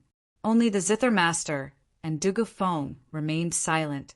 On the other side, Jianqin suspiciously looked at the yellow-clothed girl and said, "Do you have something to say?" The yellow-clothed girl looked at Jianqin with a complicated gaze. After a slight hesitation, she said, "You killed Shi Xiangran and Jetta Wukong and stole their king weapons. These two families won't let you go. You have to be more careful in the future." The yellow-clothed girl's tone actually carried a bit of concern. Although she had once hated Jianqin for peeping at her body, after spending some time with Jianqin, she had come to understand a bit about Jianqin. Thus, Her view of him had greatly changed. I know. Jianqin's tone was very calm. Also, thank you for helping me kill Shi Xiangran. Now that Shi Xiangran is dead, there is no need for me to continue to stay with you. I should also leave. The yellow-clothed girl's tone was very calm, but in her beautiful eyes there was a very rare trace of reluctance. Although she had only been with Jianqin for a little more than a month, she had already fallen in love with this feeling. Now that she had to part with Jianqin, a very rare, complex feeling appeared in her heart. Jianqin's eyes looked into the distance, but he didn't speak. The raging wind on the plains blew on his body, making his clothes flutter. His long black hair fluttered in the wind behind him, making him look very heroic. The yellow-clothed girl looked at Jianqin's handsome and masculine face, and a trace of struggle appeared in her eyes. Finally, she bit her lower lip and gathered her courage to ask, "Don't you want to know my name?" "If you don't say it, how would I know?" Jianqin's face was expressionless, and his tone was indifferent. "Don't you know how to ask?" The yellow-clothed girl's face showed a trace of anger, and her eyes stared straight at Jianqin's resolute and handsome face. "With your temper, I'm afraid there won't be any good results, even if I ask." Jianqin's expression was somewhat helpless. He had experienced the yellow-clothed girl's temper before. Chapter 3:25. Jianqin stared at the yellow-clothed girl, who was not too far away. After a slight hesitation, he said, "Wait a moment." The voice that came from behind caused the yellow-clothed girl to stop moving forward. Without turning her head, she said, "Is there anything else?" Jianqin pondered for a moment before saying, "I think you don't have a barrier protecting you." "I don't have a barrier in my body." The yellow-clothed girl did not deny it. Jianqin sternly said, "You have a ruler armament on you, and you don't have a barrier protecting you. Do you think it's safe for you to leave by yourself? Although Shi Xiangran is dead, he is only one of the many people who covet your ruler armament. Other than Shi Xiangran, who can guarantee that there won't be others who covet your ruler armament? For example, Qin Ji and Tianmu Ling. If the two of them make a move against you, it will be very difficult for you to deal with them alone. I believe you also understand the importance of a ruler armament to a clan. Who knows, they might not hesitate to take your sun-moon bow for their clan's sake. After all, this is a great contribution to their clan. Moreover, they don't have any interactions with you. Furthermore, other than the two of them, there are quite a few Earth Saint Masters who are not weak. There's no lack of people who are organized. You can easily kill Earth Saint Masters with your ruler armament.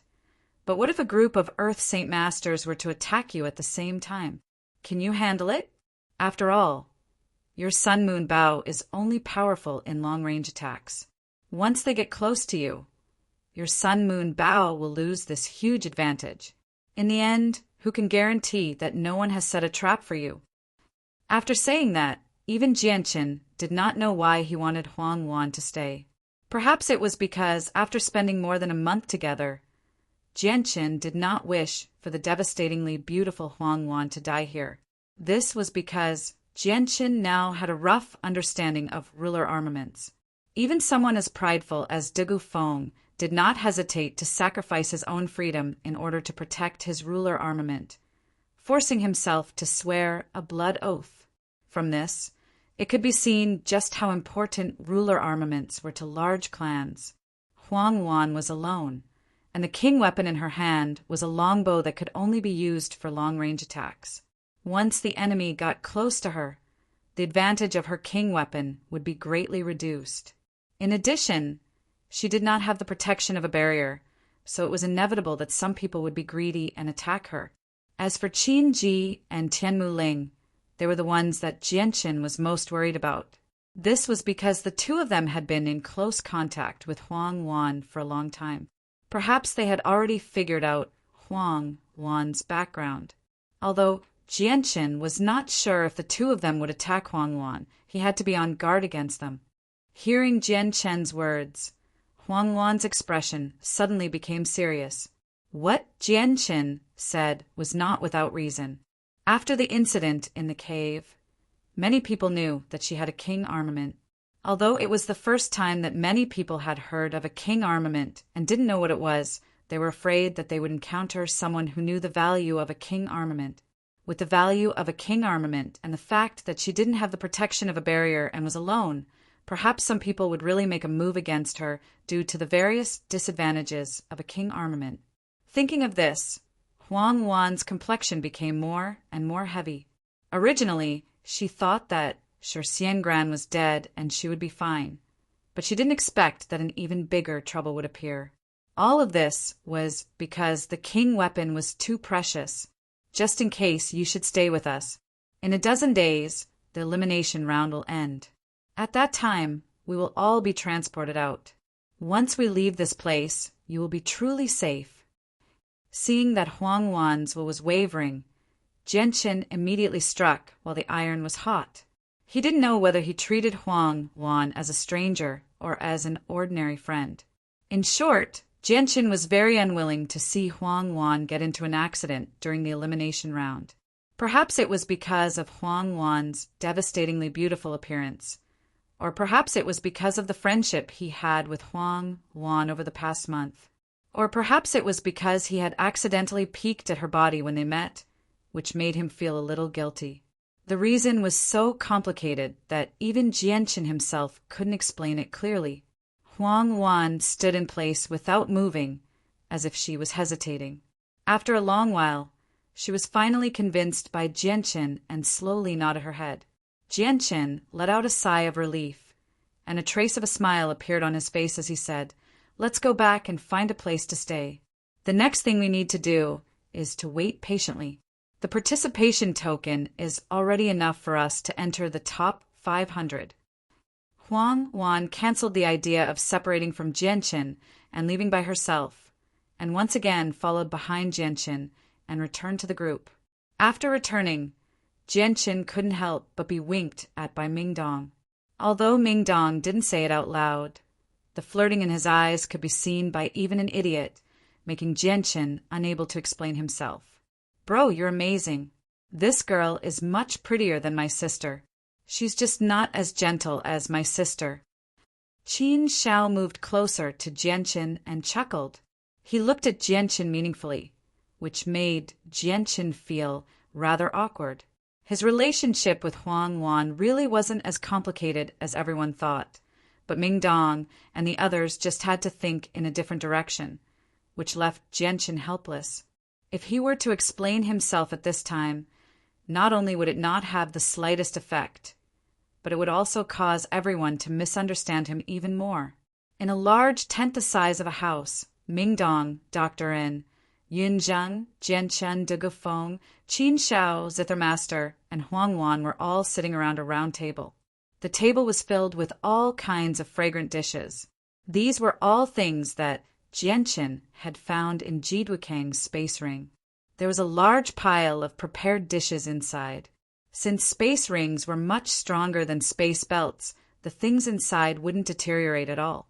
Some cooked dishes could be preserved for a long time. And in Jidwukang's space ring, there was also a large pile of prepared delicacies. The amount stored was so large that it was enough for the 5 of them to eat for several months. After the meal, everyone left one after another. In the end, only Jianqin, Mingdong, De Gufeng, and Huang Wan remained at the table. Mingdong looked around and made sure that no one was eavesdropping before returning to his seat. He mysteriously said to Jianqin, "Jianqin, do you know the use of a saint ruler's skeleton?"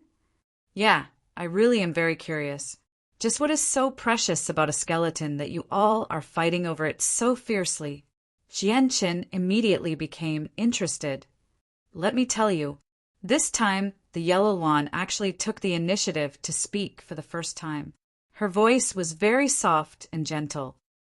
"You're reading on Novel Full Thanks." Huang Wan organized her thoughts and slowly said, "The lifespan of a saint ruler is limited.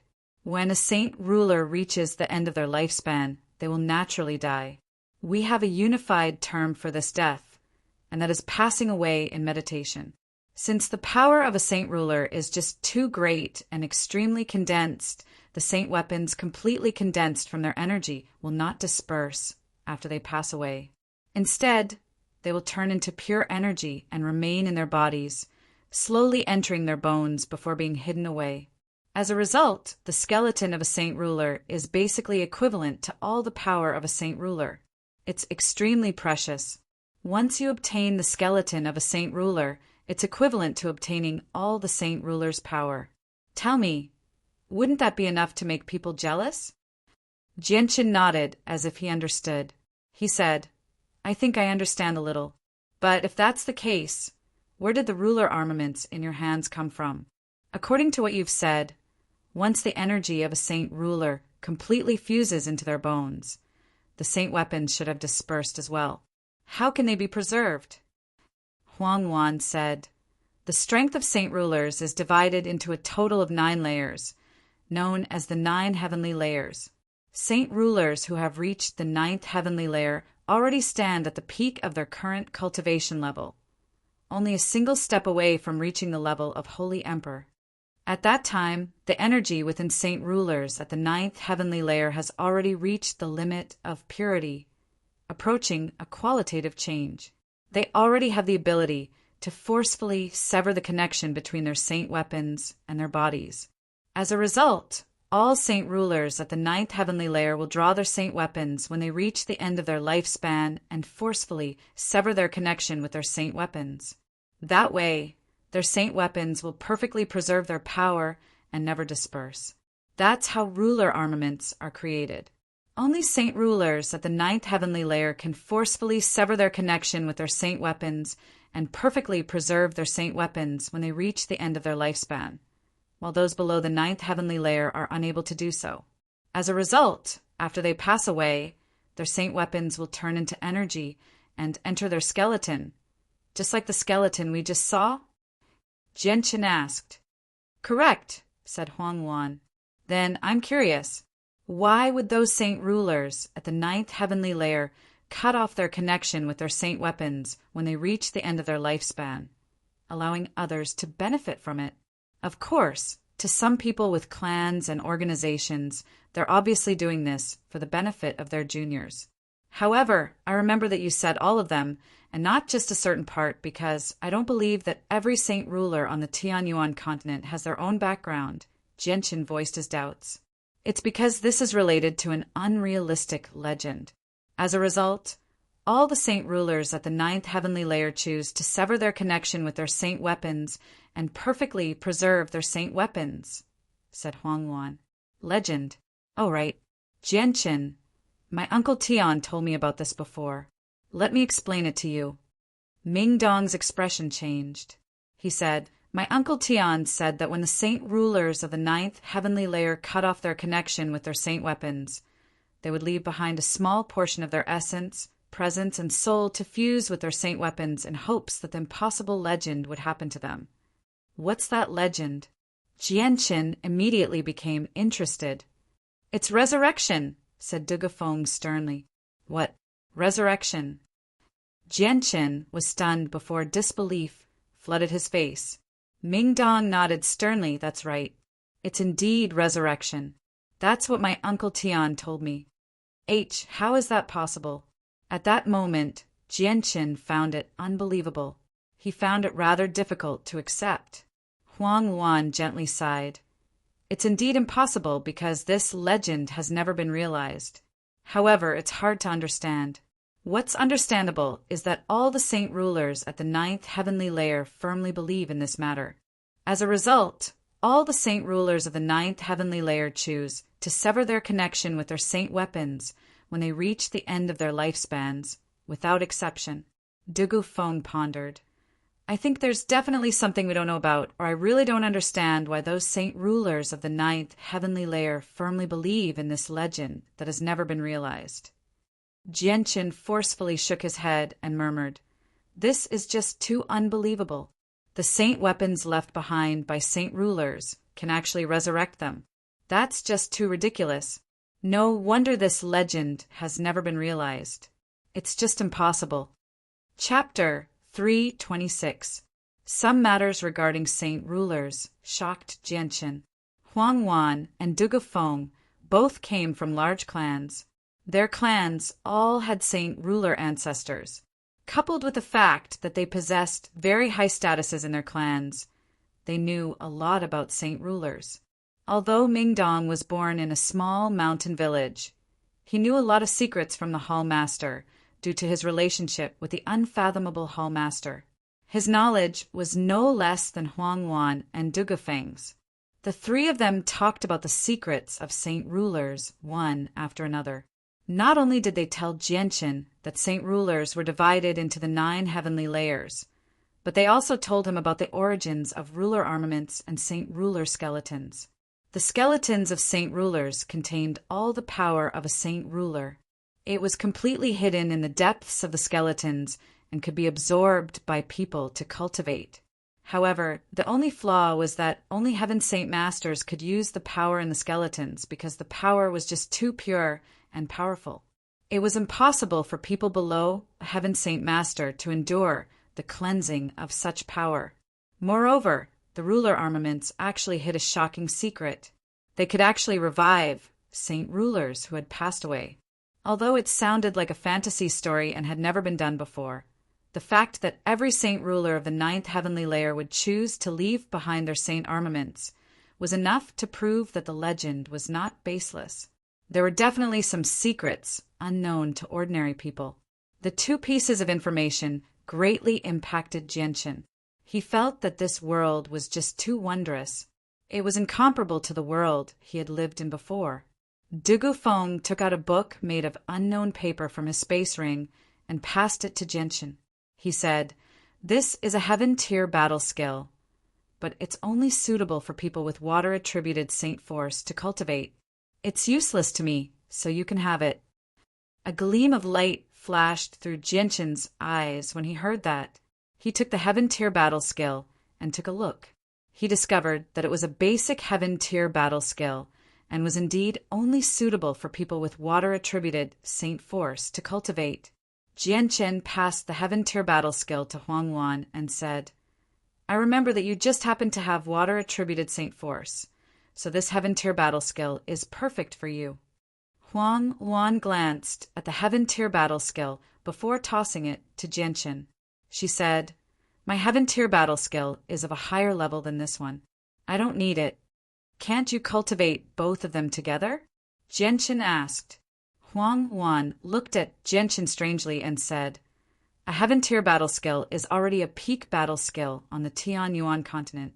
Every single heaven tier battle skill is extensive and profound.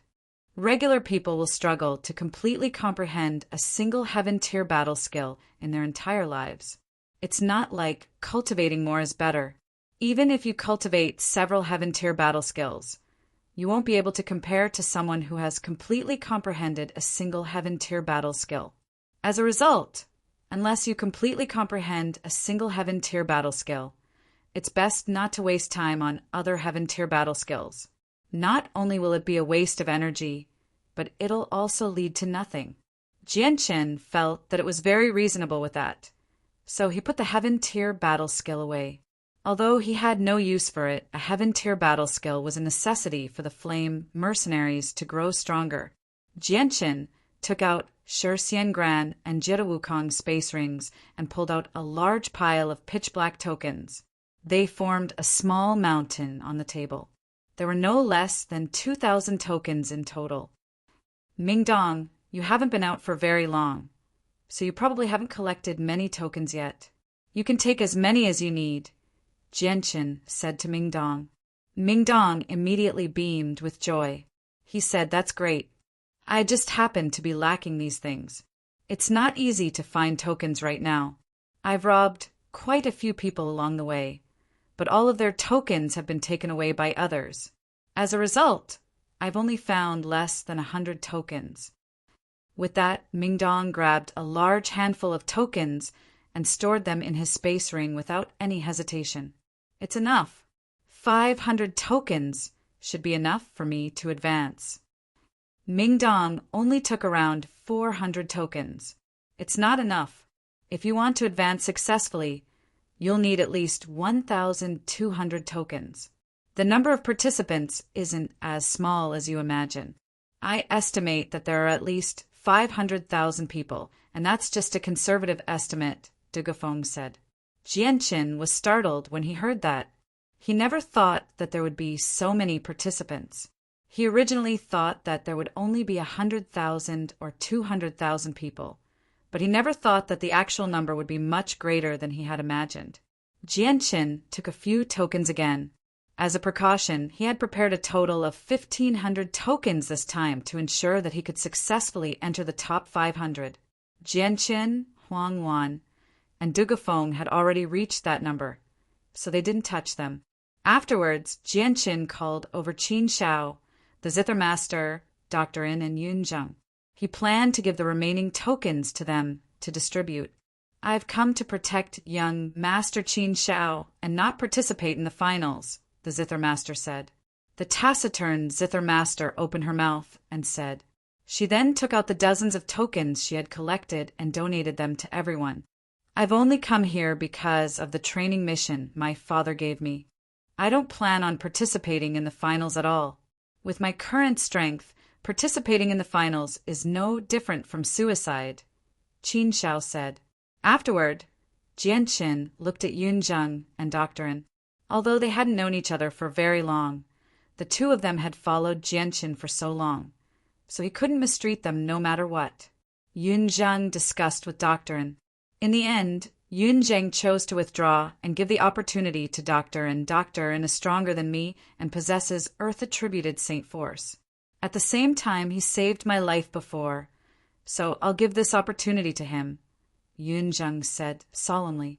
After they finished distributing the tokens, Jianqin took out 4 Class 5 monster cores from his space ring and gave 2 each to Dr. N and Yunzheng.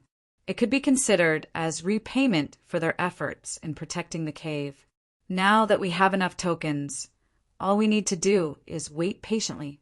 In a dozen or so days, we'll be able to leave this damned place. Everyone has worked so hard for so long before, so let's have some fun in the remaining days. I'll use the things I've collected not long ago to entertain everyone. Ming Dong laughed loudly. With a wave of his hand, a huge magical beast body was taken out of his space ring, filling up the entire tent. Heavens, you actually killed the purple gold thunder lion. The Zither Master, Dr. In, and the others all looked at the huge body covered in scales with shock. Their eyes were filled with disbelief. Aside from Jianqin, Dugafeng, and Huangwan, no one else knew about Ming Dong's strength. As for Qin Shao and the Zither Master, they still thought that Ming Dong was only a great Saint Master a year ago. Ming Dong laughed complacently and said, "This purple gold thunder lion was a magical beast with great talent. It was a variant and was already at the peak of Class 5. Its battle prowess was no weaker than a Heaven Saint Master's.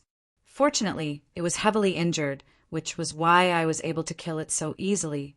It's just a pity that the pangolin that likes to dig into the ground was too cunning, allowing it to escape. Otherwise, I would have been able to enjoy another delicacy.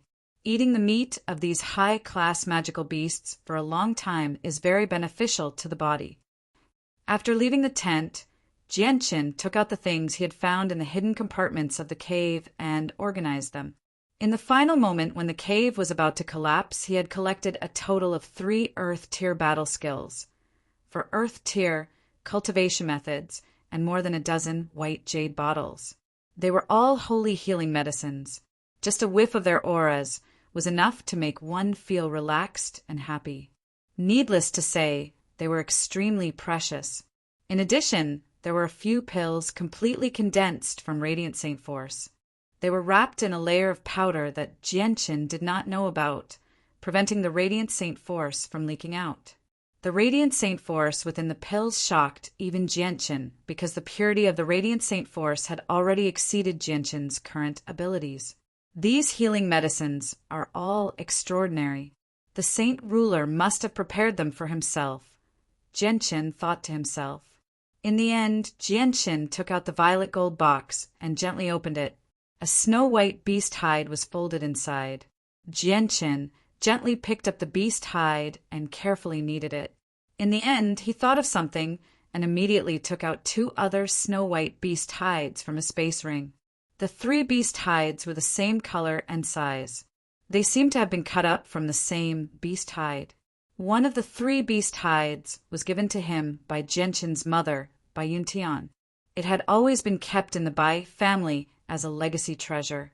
It was extremely precious. Just what kind of secrets are hidden in these strange beast hides? Jianqin stared at the 3 beast hides in his hand in daze.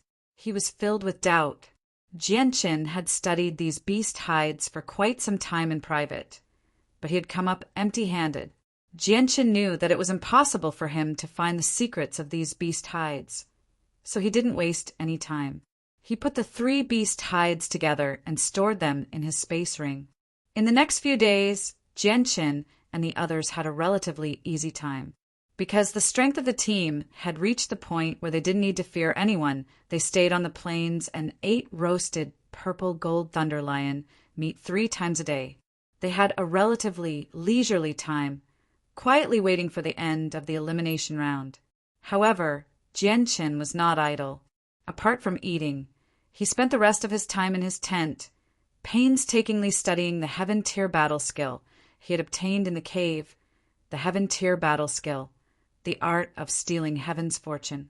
This battle skill directly increased his strength by several times, which was extremely helpful to Jianqin. During this time, quite a few people discovered Jianqin's team, but they all watched from afar.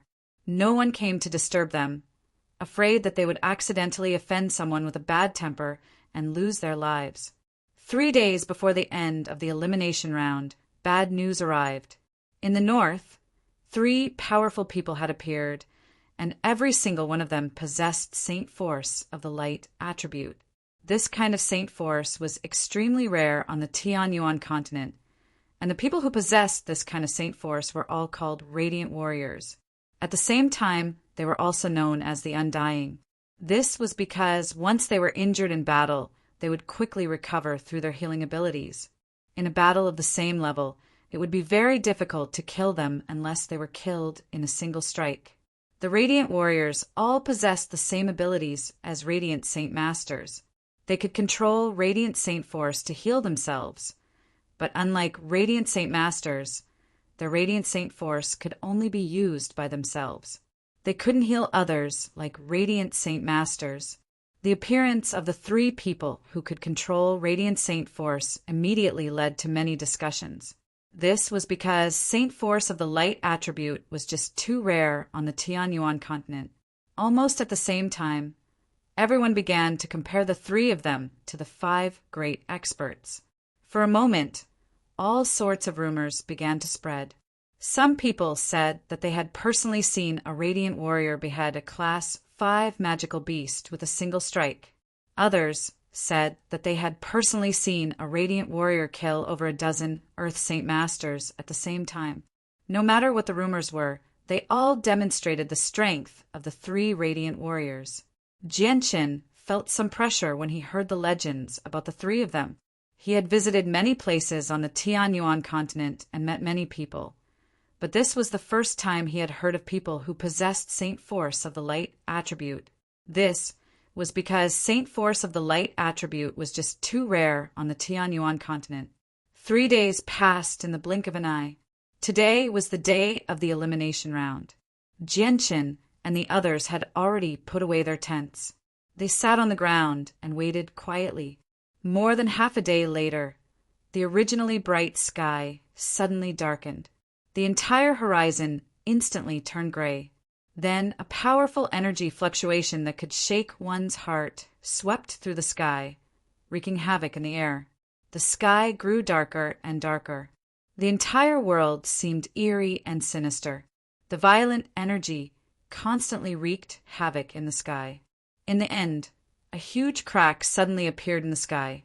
It seemed like the sky had been forcefully cleaved apart by someone. The crack rapidly expanded in all directions. Very soon, it filled the entire sky. Looking at it now, the entire sky had become pitch black. There was no light at all, nor was there a single star.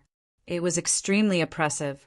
Suddenly, a great suction force appeared from above. It was so great that Jianchen and the others felt like they were unable to resist it. The world seemed to have completely collapsed. The entire world was enveloped in a layer of darkness. Jianchen was unable to see anything at all. He could only feel his body being enveloped by an irresistible force as it constantly rose into the sky. The darkness did not last for long. After about 20 breaths of time, the darkness that shrouded the sky finally shattered, and the world returned to its original state. However, compared to before, there was no one in this world. Everyone who stayed in this world had been teleported out. Chapter 3:27. After the darkness subsided, light gradually returned to his field of vision. When Jianchen could no longer see, he had already appeared in an extremely large hall. The hall could hold 10,000 people at the very least. Currently, the hall was filled with people. Many of them were in horrible shapes. They were all participants like Jianchen, who had just been teleported out by a mysterious power. I wonder what kind of power was that just now? It was so powerful that it teleported everyone out of this space. Was it a saint ruler? Or was it an existence like the Holy Emperor or the Holy Emperor? Jianchen still felt shocked inside. The power earlier was just far too powerful, so powerful that he actually felt like he could not resist it. Those who have a token, come and register with me. Those who don't have one, leave immediately. The door is right behind you. At this moment, a loud voice rang out from the front, echoing through the entire hall. An old man was seated at a long table at the front of the hall. He had been waiting for a long time, and there were 2 assistants sitting on either side of the old man. They were both very old people. With that, quite a few people immediately walked to the back in dejection or calmness. They left through the door. After they left, there were only around 200 people left in the hall. Jianchen had become the person who attracted the most attention. This was because, other than him, everyone else was injured to a certain degree. They were all in horrible shapes. There were even a few people whose clothes had been ripped to the point where they could barely cover their bodies. They did not even have the most basic space belts. They also carried bags on their backs, but who knew what they contained? Most of the people present were great saint masters. There were only around a dozen Earth Saint Masters. Jianchen looked around. Over 200 people were unfamiliar faces. He did not know any of them. Ming Dong, Qin Xiao, and the others were nowhere to be found. Looks like we've all been teleported out, Jianchen thought. The 200 people in the hall all walked toward the old man. When the first person arrived before him, he pulled out a few pitch-black tokens from his space belt and placed them before the old man politely. The old man glanced around and said, 5 command arrows confirmed. Immediately, an old man beside him picked up a pen and wrote the number 5 on a sign. At the same time, he wrote it down on another piece of paper and said, "Report your name." Liang Dezhong. That participant said respectfully, "All right, you can leave now." The old man casually tossed the token to Liang Dezhong. The third old man immediately put away the black arrow. The 3 old men had a clear division of labor. One was responsible for checking and verifying the authenticity of the tokens. The second was responsible for registering them. And the third was responsible for collecting the tokens. The second participant came to the table and took out 3 tokens and placed them on the table. 3 command arrows confirmed. The middle-aged old man said in a cold voice. Immediately, an old man collected the tokens, while another old man began to record. After asking for the participant's name, he handed a token with the number 3 written on it to the participant. The registration process was very fast. Those who received fewer tokens did not waste much time. Soon, dozens of people had finished registering and left the hall. These people collected at least 2 tokens, and the most was over 80 tokens. Among the dozens of people, there was not a single one with more than 100 tokens. This scene made Jianchen very puzzled. How did those who collected dozens of tokens manage to keep them until now without being snatched away? This was because in the later stages of the elimination round, the tokens were almost all concentrated in the hands of a few powerhouses. Moreover, there were dozens and hundreds of tokens. Some of the top powerhouses even had hundreds of tokens on them. For example, Jie Wukong and Shi Xiangran had more than 2,000 tokens. Could it be that they've been hiding somewhere all this time? Jianqin could not help but think. 126 confirmed. After dozens of people had registered, there was finally one person who had collected more than 100 tokens. Soon, more than 100 people had finished registering.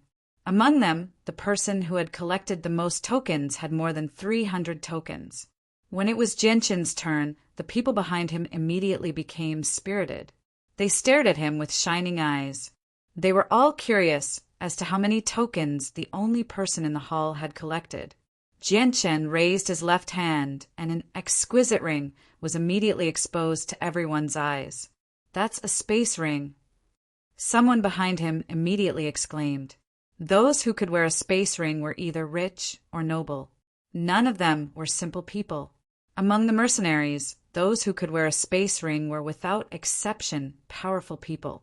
This was because space rings were very precious. Many Earth Saint Masters did not even have one. The three judges' expressions did not change at all. They continued to stare at Jianqin without any expression. Walala! The sound of metal colliding continuously rang out. A large pile of pitch-black tokens rolled out from Jianqin's space ring. Very soon, they formed a small mountain on the table. The amount was so great that it was impossible to estimate it in a short amount of time. The three old judges were immediately moved. They looked at Jianqin with a hint of surprise in their eyes. After Jianqin poured out all the tokens from his space ring, he slowly lowered his right hand. "Is there no more?" An old man asked as he looked at Jianqin with shining eyes. Jianqin felt speechless. He shook his head and said, "There's no more." The people behind Jianqin were all dumbstruck. They had all been frightened by the number of tokens. This time, the old man in charge of counting took some time to finish counting. He said, 1,873 tokens confirmed. When they heard this number, everyone behind Jianqin took a deep breath. Each and every one of their hearts began to beat vigorously. For those people who had only collected a few dozen tokens, or at most 100 tokens, this number was really too great. It was a huge blow to them. They never thought that a young man who looked to be in his 20s would actually leave them far behind. The three judges' attitude towards Jianqin changed quite a bit. The old man in charge of registration looked at Jianqin with a smile and said, "Little brother, what's your name?" "Jianqin." "Very good, little brother Jianqin. Your results have shocked us. I hope you can continue to work hard and obtain good results in the upcoming promotion competition." The old man in charge of registration had a smile on his face. He then wrote 1,873 on a plate and handed it to Jianqin. At the same time, he also recorded it on another piece of paper. Holding the plate, Jianqin left without any reluctance. He left behind a large group of mercenaries who had yet to recover from their shock. They stood there blankly and stared at him with wooden faces. "Jianqin, that young man's name is Jianqin," someone said in a low voice. "Jianqin, I've heard of this name before. He's a person who emerged recently. I heard that he's very close to the 5 great experts. His strength is not weaker than them. So that's how it is. No wonder he could collect so many tokens. It turns out that his strength is already comparable to the 5 great experts." After walking out of the main hall, Jianqin discovered that this place was actually arranged like a courtyard house. In the middle was a huge open space surrounded by tall halls. Every hall was very large, and the hall he had just sat in was one of them. One after another, participants in a sorry state walked out from the various halls. The open space in the middle was already filled with people. In the middle of the crowd, there was a huge spatial gate that was 10 meters tall, flickering with multicolored light. Through the spatial gate, one could vaguely see a huge stone statue and some familiar scenery. Jianqin, over here, we're over here. A familiar voice came from afar. Mingdong was waving and shouting at him from afar. Beside him, Huang Wan, De Gafeng, and the others were all there. Seeing that they were actually together, Jianqin's eyes revealed a trace of pleasant surprise. He originally thought that they were randomly sent to different places. He didn't expect to meet them outside. They gathered together very soon, and all of them were overjoyed. Mercenary City is just far too powerful. They've actually created so many spaces. Mingdong sighed emotionally. Jianqin's heart skipped a beat. He asked, "Are we still in a space?" Mingdong nodded. "That's right.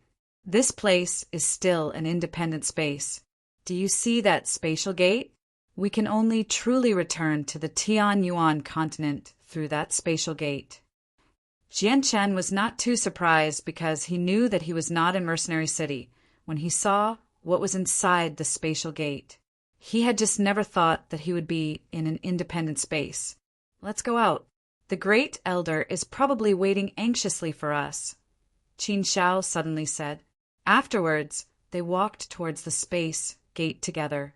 When they emerged from the space gate, they were already standing in the huge square at the center of Mercenary City. Nearby, a huge stone statue stood there.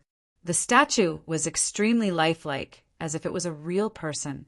It was filled with a supreme charm. Its head was slightly raised as it gazed into the distant horizon. It was as if it could see through the void and see through the world. Although I wasn't born in Mo Tianyun's era, I've heard quite a few legends about him. In the past, the founder of Mercenary City, Mo Tianyun, was invincible.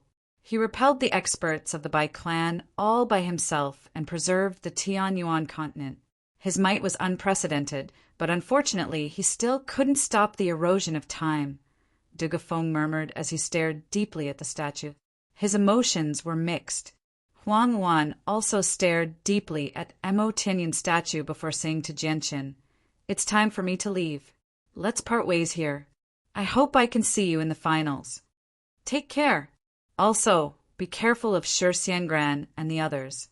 They've come prepared this time.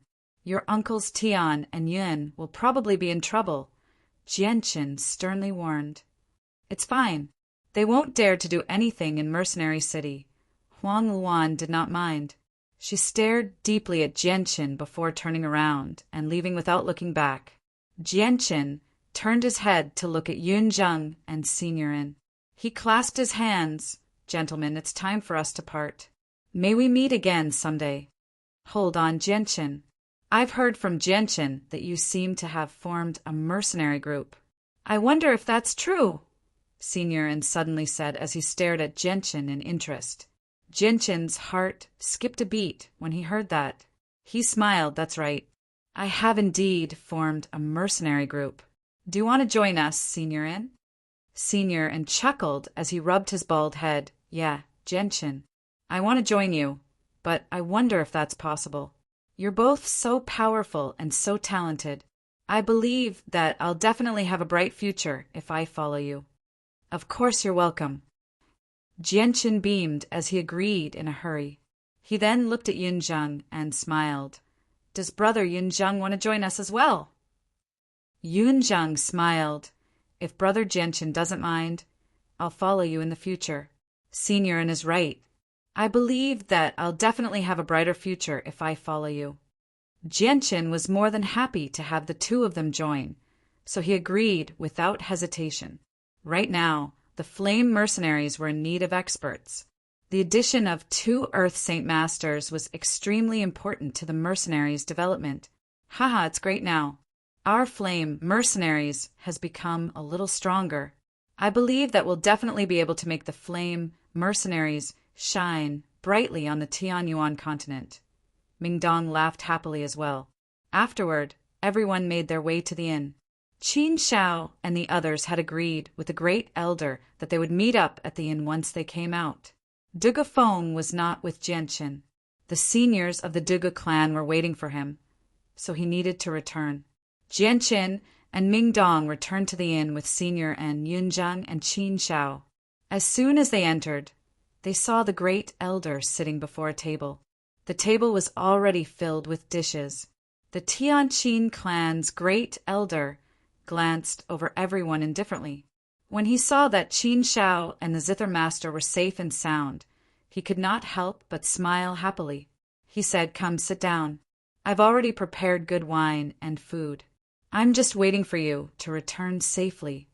This was the first time Jianqin had seen the great elder smile since he had met him.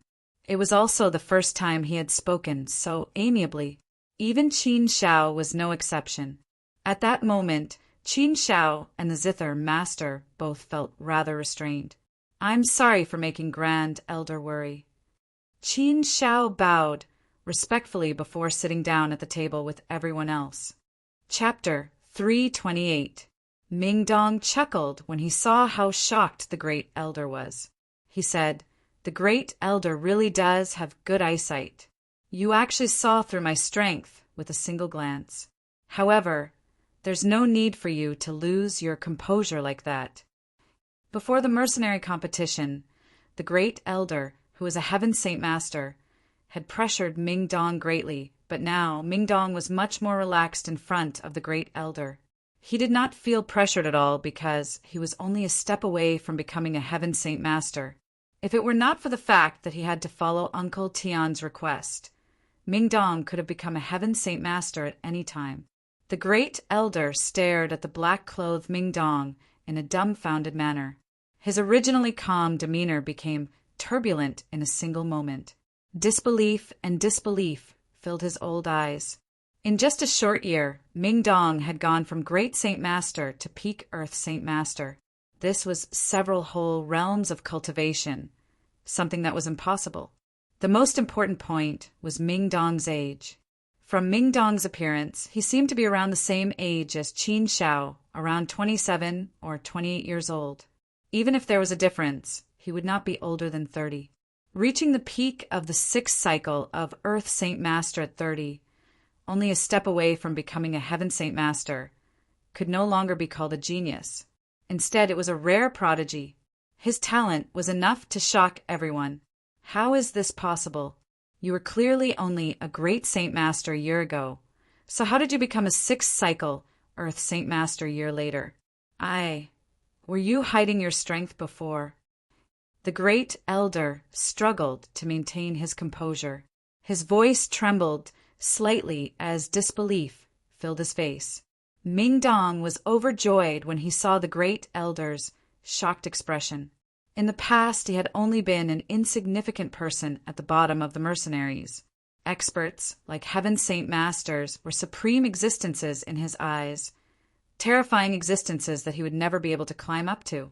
However, he had never thought that his fate would undergo such a drastic change after coming to Mercenary City with Jianqin. In just a short year, he had reached a level he did not even dare to imagine in the past, and he had even managed to scare a peak expert like a Heaven Saint Master into such a state. He was overjoyed. Hee. Great Elder, there's no need to make such a fuss. It's just that I've come across some fortuitous encounters in the past year, which is why my strength has increased so quickly. Ming Dong chuckled. The great elder of the Tianqin clan gradually calmed down. However, his gaze toward Ming Dong was still filled with shock. Even with his mental state, he found it rather difficult to accept this fact. He had reached the 6th cycle of Earth Saint Master before the age of 30. If news of this were to spread, the entire Tianyuan continent would probably be shaken. This was just far too shocking. With such great talent, he would definitely be able to reach Heaven Saint Master within 10 years, or even 5 years.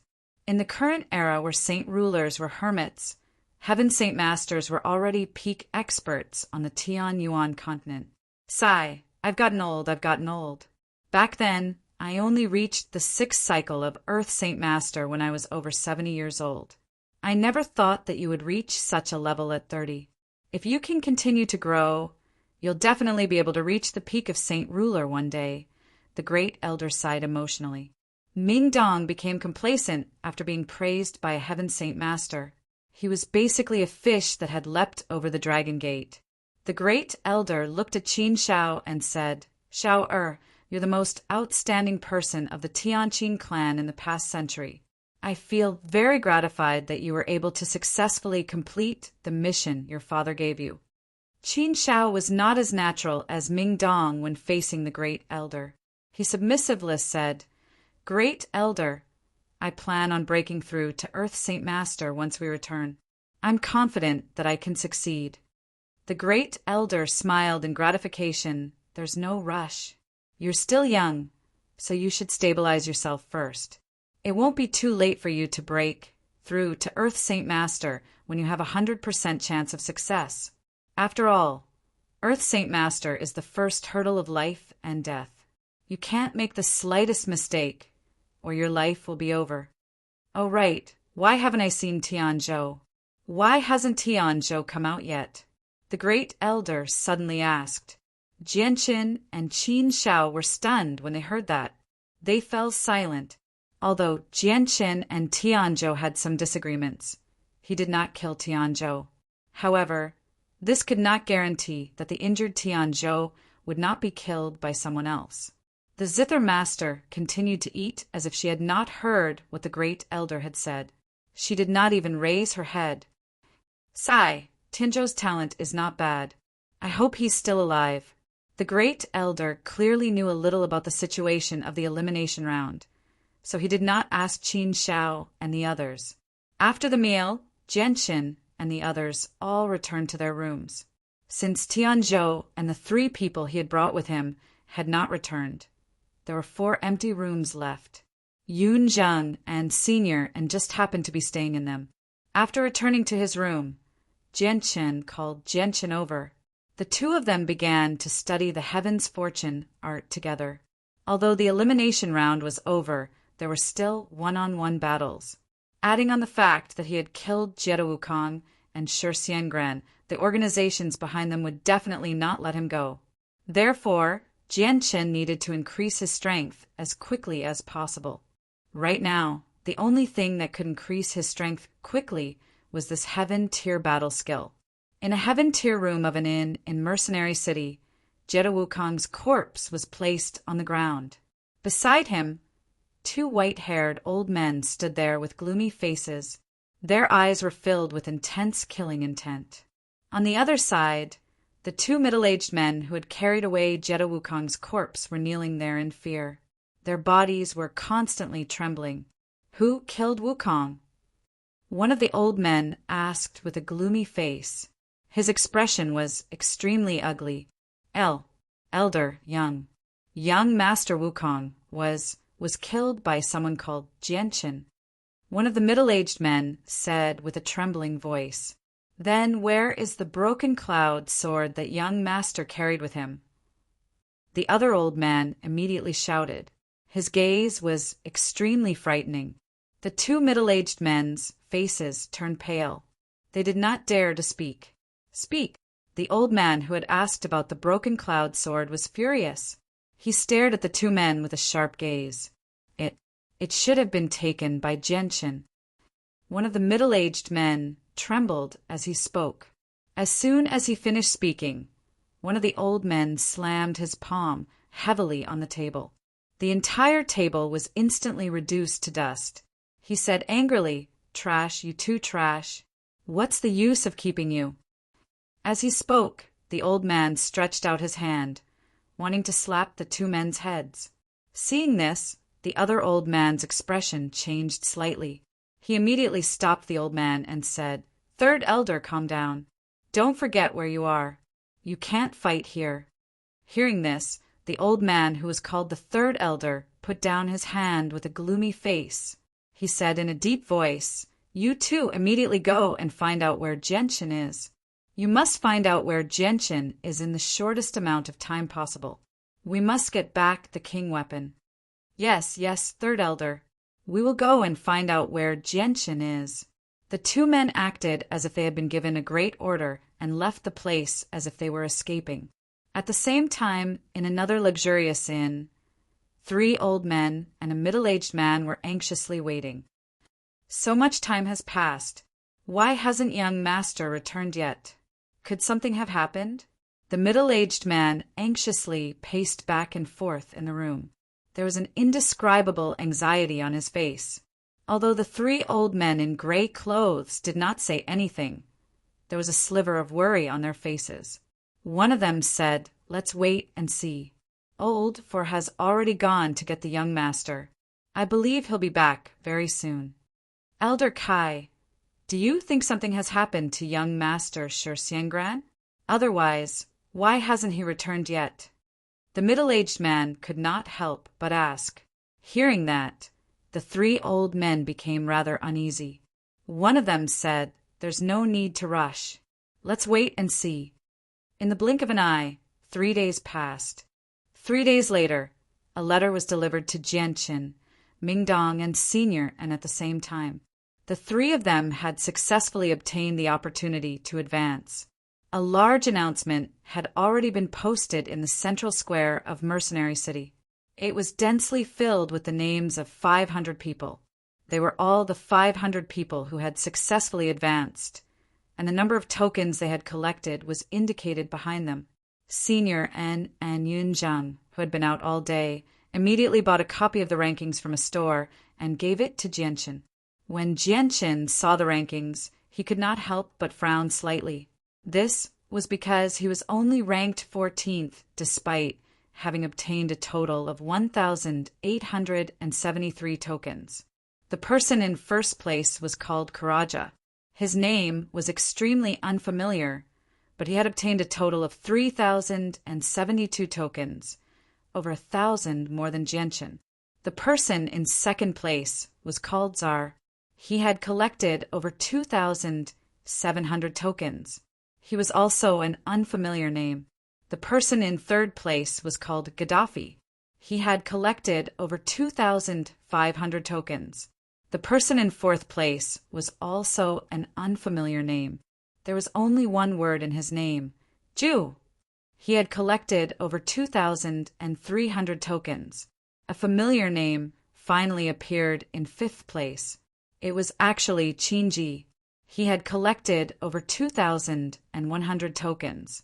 The person in sixth place was Dugufeng. He had collected 2,030 tokens. The person in seventh place was Qianmuling. He had collected 1,965 tokens. The person in eighth place was Huangwan. He had collected 1,964 tokens. The person in ninth place was also an unfamiliar name. He was called Bai Litong. He had collected 1,952 tokens. The person in 10th place was called Zhuge Shaoxian. He had collected 1,931 tokens. There were 3 more unfamiliar names in succession. It was only at 14th place that Jianqin's name appeared. Below Jianqin were Mingdong and Seniorin. Both of them had collected over 1,500 tokens. The number of tokens collected by the people in the back was constantly decreasing. The person in last place had only collected 300 tokens. When Jianqin saw the names of the people in the rankings, he was speechless for a long time. He had originally thought that only the 5 great experts were the strongest in the elimination round. He had never imagined that there would be so many people hiding their strength so deeply that they had only surfaced now. The person in first place had collected over 3,000 tokens. This number even shocked Jianqin. I wonder how strong they are. Jianqin muttered to himself. Although he was in 14th place, this ranking could not prove his strength. Jianqin, who is this person called Karaja? How come I have never heard of his name before? He must be very strong to be able to obtain first place. Seniorin frowned as he asked. Jianqin shook his head and said, I don't know either. It seems that we have been viewing the sky from the bottom of a well. The Tianyuan continent is so big, there is no lack of people with extraordinary talent. The experts participating in the mercenary tournament are not limited to the few on the surface. However, just this alone is not enough to determine the strength of the participants. And you're right, the finals will begin in 3 days. At that time, we'll be able to see how strong the top few people are. However, I dare say that the 3 people who are rumored to be very strong and have holy force of the light attribute will definitely be in the top 10. Doctor and said confidently. The 2 of them casually chatted for a while before Senior and left, leaving Gentian alone in the room to study the Heaven Tier battle skill, Heaven's Fortune. The Heaven Tier battle skill was broad and profound. Each one was very mysterious. Even with Gentian's ability, he had only just begun to grasp the basics. He had only grasped a small portion of the most basic skill, barely able to increase his strength by 3 times. However, he could not control it very well. Therefore, he did not have time to go out. He had to quickly grasp the basics of Heaven's Fortune and use it proficiently. The Heaven's Fortune was divided into a total of 8 layers. The first layer was also the basics.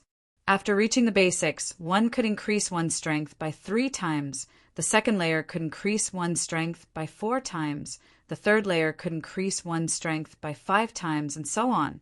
Once one reached the 8th layer of the Heaven's Fortune, one could increase one's strength by 10 times. Although the increase in battle strength from the Heaven's Fortune was rather terrifying, its consumption was also extremely great.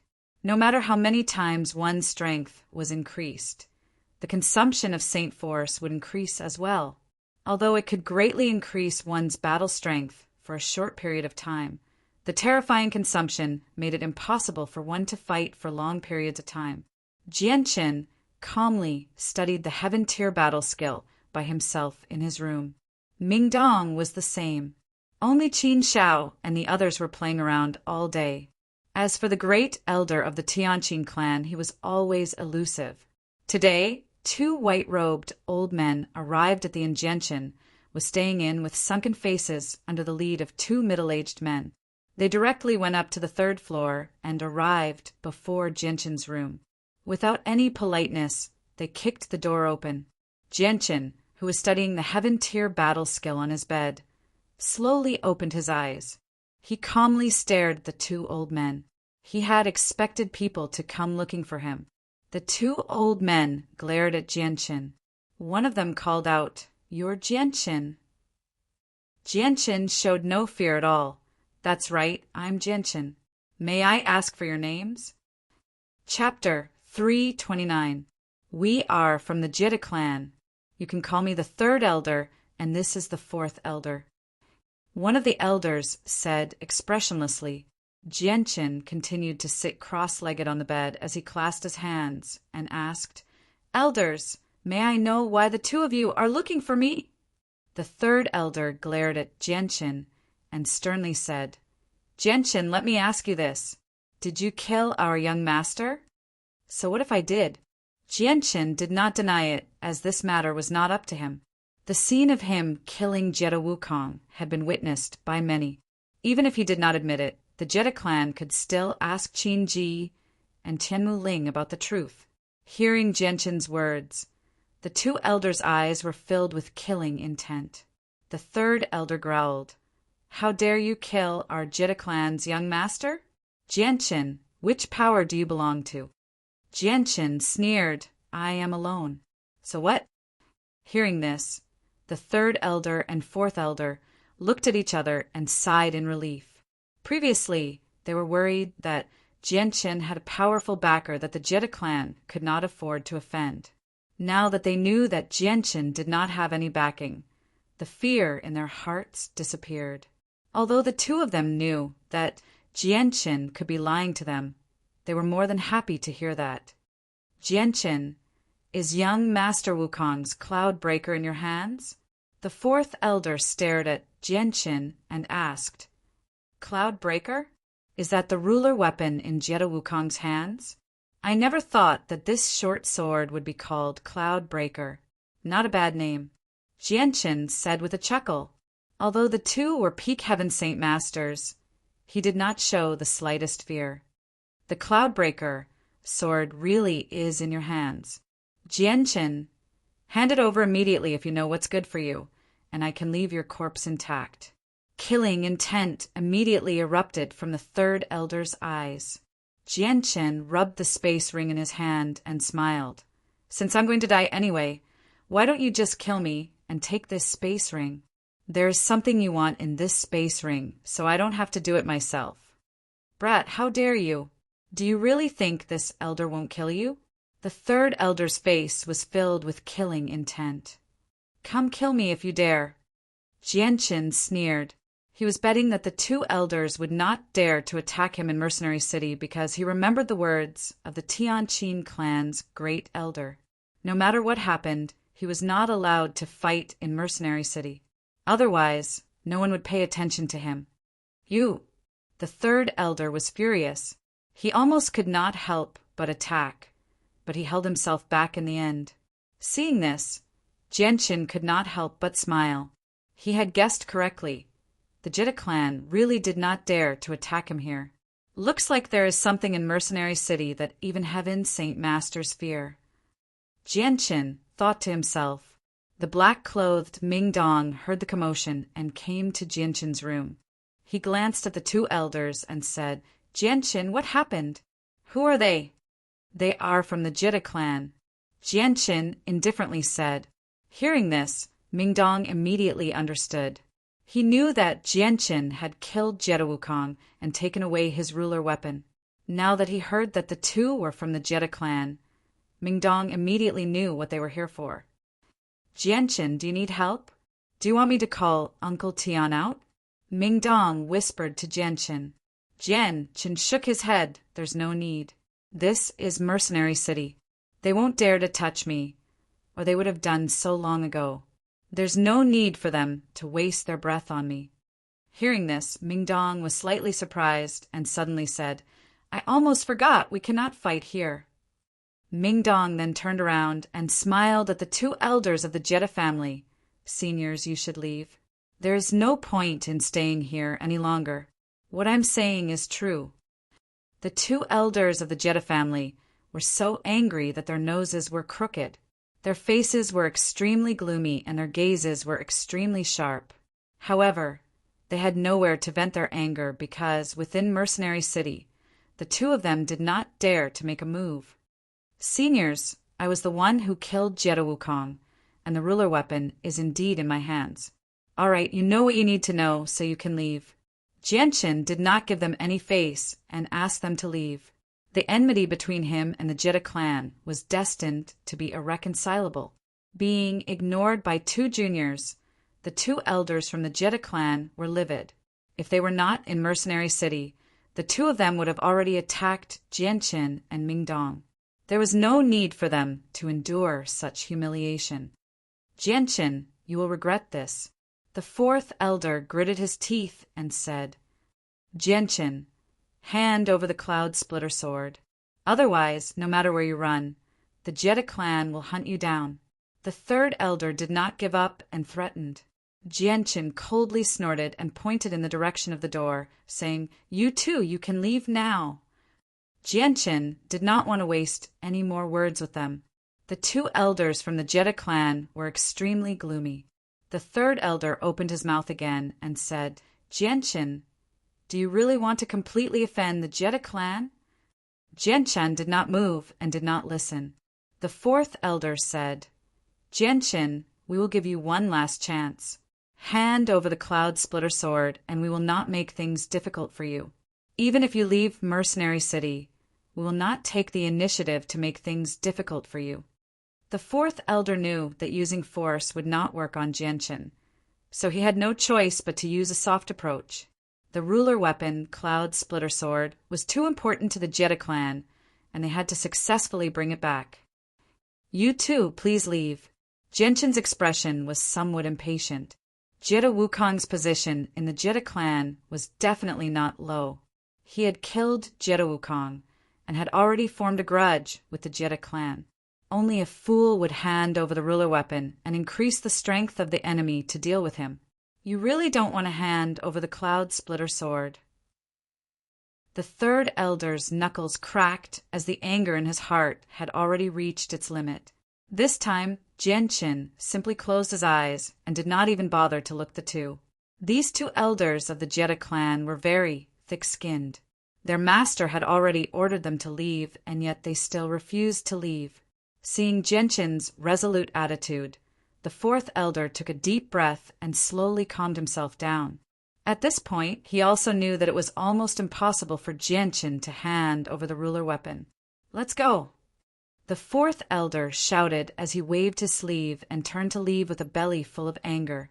The third elder stared at Jianqin with eyes full of resentment before leaving with a cold snort.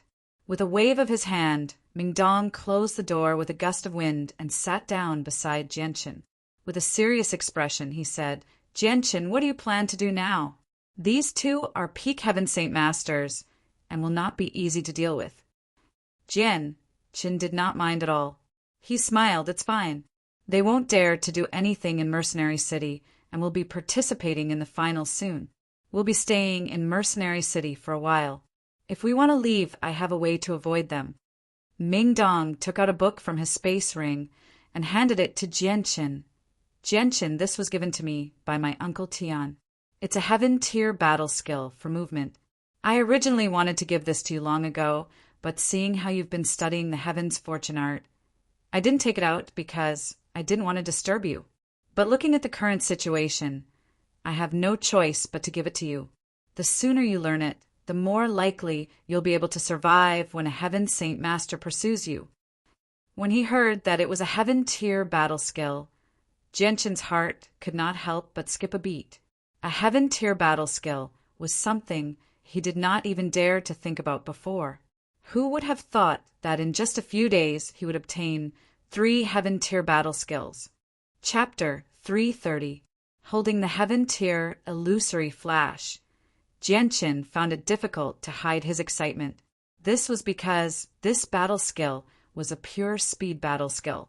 It was different from the footwork recorded in the Azulite sword arts. Although the footwork recorded in the Azulite sword arts was profound, it focused more on positioning and was only suitable for use in battle. Although it could increase one's speed, it would only be defeated if one encountered a wind-attributed Saint Force expert of the same level. However, the illusory flash increased one's speed when running in a straight line. Although it was weaker than the footwork recorded in the Azulite sword arts in terms of agility, running in a straight line would allow Jianqin to easily surpass wind-attributed Saint Force. This was something that Jianqin did not even dare to imagine before. Moreover, it was recorded in the illusory flash that if this battle skill was trained to the highest level, one's speed would be unparalleled in the world. No one would be able to match it, and one would be able to cross 1,000 kilometers in an instant. Although it sounded very exaggerated, it also showed how terrifying illusory flash was from another perspective.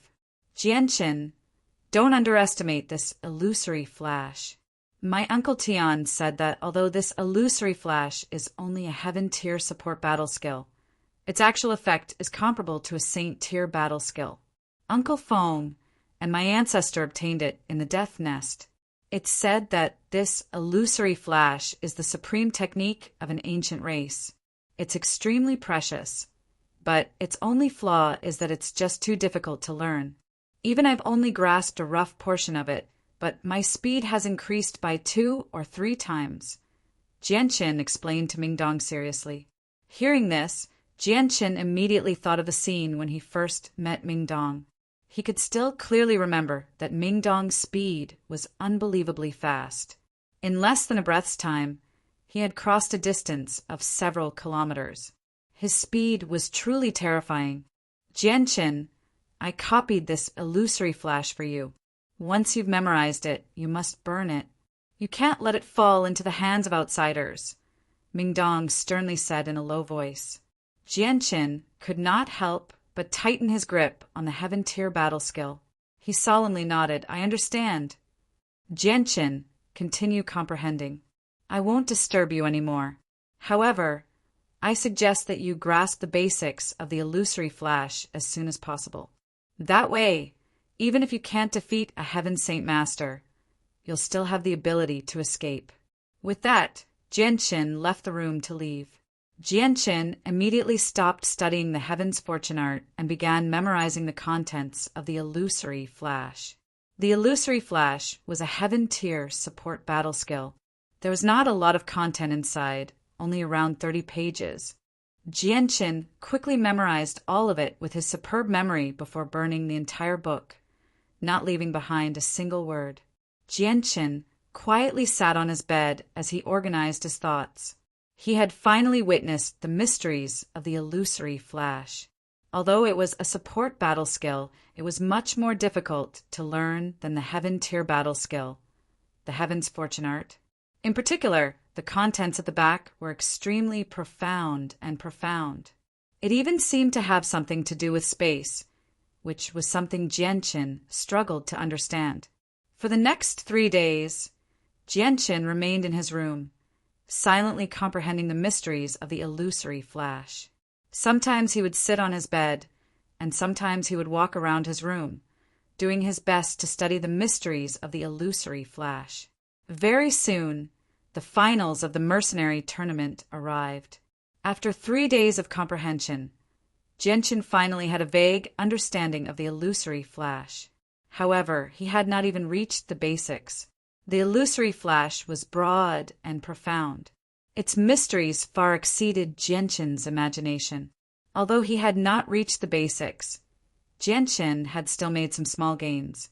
At the very least, if he used the immature illusory flash now, his speed would be much faster than before, and the consumption of Saint Force would be extremely small. Early in the morning, Jianqin stopped comprehending the illusory flash. He got off his bed and walked out of his room before leaving the inn with Qin Shao and the others. The next few days were the days of the finals. The 500 contestants would compete in one-on-one battles until the mercenary king of this year's mercenary tournament was decided. The location of the finals was the huge plaza in the center of Mercenary City. 10 tall rings had already been set up in the center of the plaza, and every ring was enveloped by a transparent barrier. The surroundings were already filled with people. Almost everyone in Mercenary City had gathered here. Qin Shao firmly patted Jianqin and Mingdong's shoulders and encouraged them. "Jianqin, Mingdong, do your best." Although it was only a few words, they expressed far too much. Jianqin smiled. "Don't worry, I'll do my best. Although I can't guarantee first place, entering the top 10 shouldn't be an issue." Afterwards, Jianqin, Mingdong, and Senior separated from Qin Shao and the others. They entered a tunnel specially prepared for the contestants to verify their identities before passing through a space gate and entering an area protected by a barrier. Although they could see the people outside, they were completely cut off from the rest of the world. This was a form of protection for the contestants. The rings were sufficiently protected as well. Every single ring was enveloped by a barrier that seemed weak but was extremely powerful. It was completely sealed off from the outside world. Even entering the rings required entering through a space gate. As a result, the people outside were unable to come into contact with the contestants at all. At the same time, they were unable to affect the contestants in any way during the competition. The order of the finals was completely determined by drawing lots. The numbers were 1, 499, 2, 498, 10, 490. If there was an odd number that did not match, then after the end of the round, they would have to draw lots again with the person who had successfully advanced to the next round to fight again. Jianqin drew number 88. His opponent would be the person who drew number 412. He would be in the 88th match. The matches in the 10 rings progressed very quickly. Soon it was Jianqin's turn. He would be fighting in ring 8. The space gate leading to ring 8 opened. Jianqin directly passed through the space gate and entered the ring enveloped by the barrier. The barrier around the ring wasn't just for defense. It also had a soundproof effect. Standing inside, he couldn't hear the clamor outside at all. He could only see countless people silently opening and closing their mouths as they excitedly shouted. The ring itself was made of some unknown material. It was extremely tough. Walking on it made people feel like they were made of extremely tough steel. When Jianqin entered the ring, his opponent also entered through another space gate. It was a bare-chested, middle-aged man. He had a stocky waist and a strong back. Jianqin's slender body couldn't compare to him at all. When the two of them stood together, their figures were completely disproportionate. The middle-aged man had short hair that was only an inch long. His tiger-like eyes were brimming with vigor. His gaze was extremely sharp, and he had a valiant expression. His saint weapon was a huge two-handed sword. The sword was completely fire-red. Just from the color of the sword, one could tell that he was an Earth Saint Master with fire attribute saint force. The two of them didn't say anything. They just silently stared at each other. "Begin!" As an old voice passed through the barrier and entered the ears of Jianqin and the middle-aged man. The middle-aged man immediately moved. He quickly charged toward Jianqin. The huge sword in his hand pierced toward Jianqin's heart mercilessly. Jianqin calmly watched the middle-aged man approach. He couldn't help but think of the illusory flash. At this moment, the huge sword was less than a meter away from Jianqin's heart. Jianqin remained unmoved. Seeing that Jianqin wasn't dodging, the middle-aged man's eyes couldn't help but reveal a strange expression. In that split second, the sword that was aimed at Jianqin's heart changed direction and went straight for Jianqin's chest. However, just as the middle-aged man's sword was about to pierce Jianqin's chest, Jianqin's eyes flashed. The light-winged sword appeared in his right hand, and he quickly drew it out.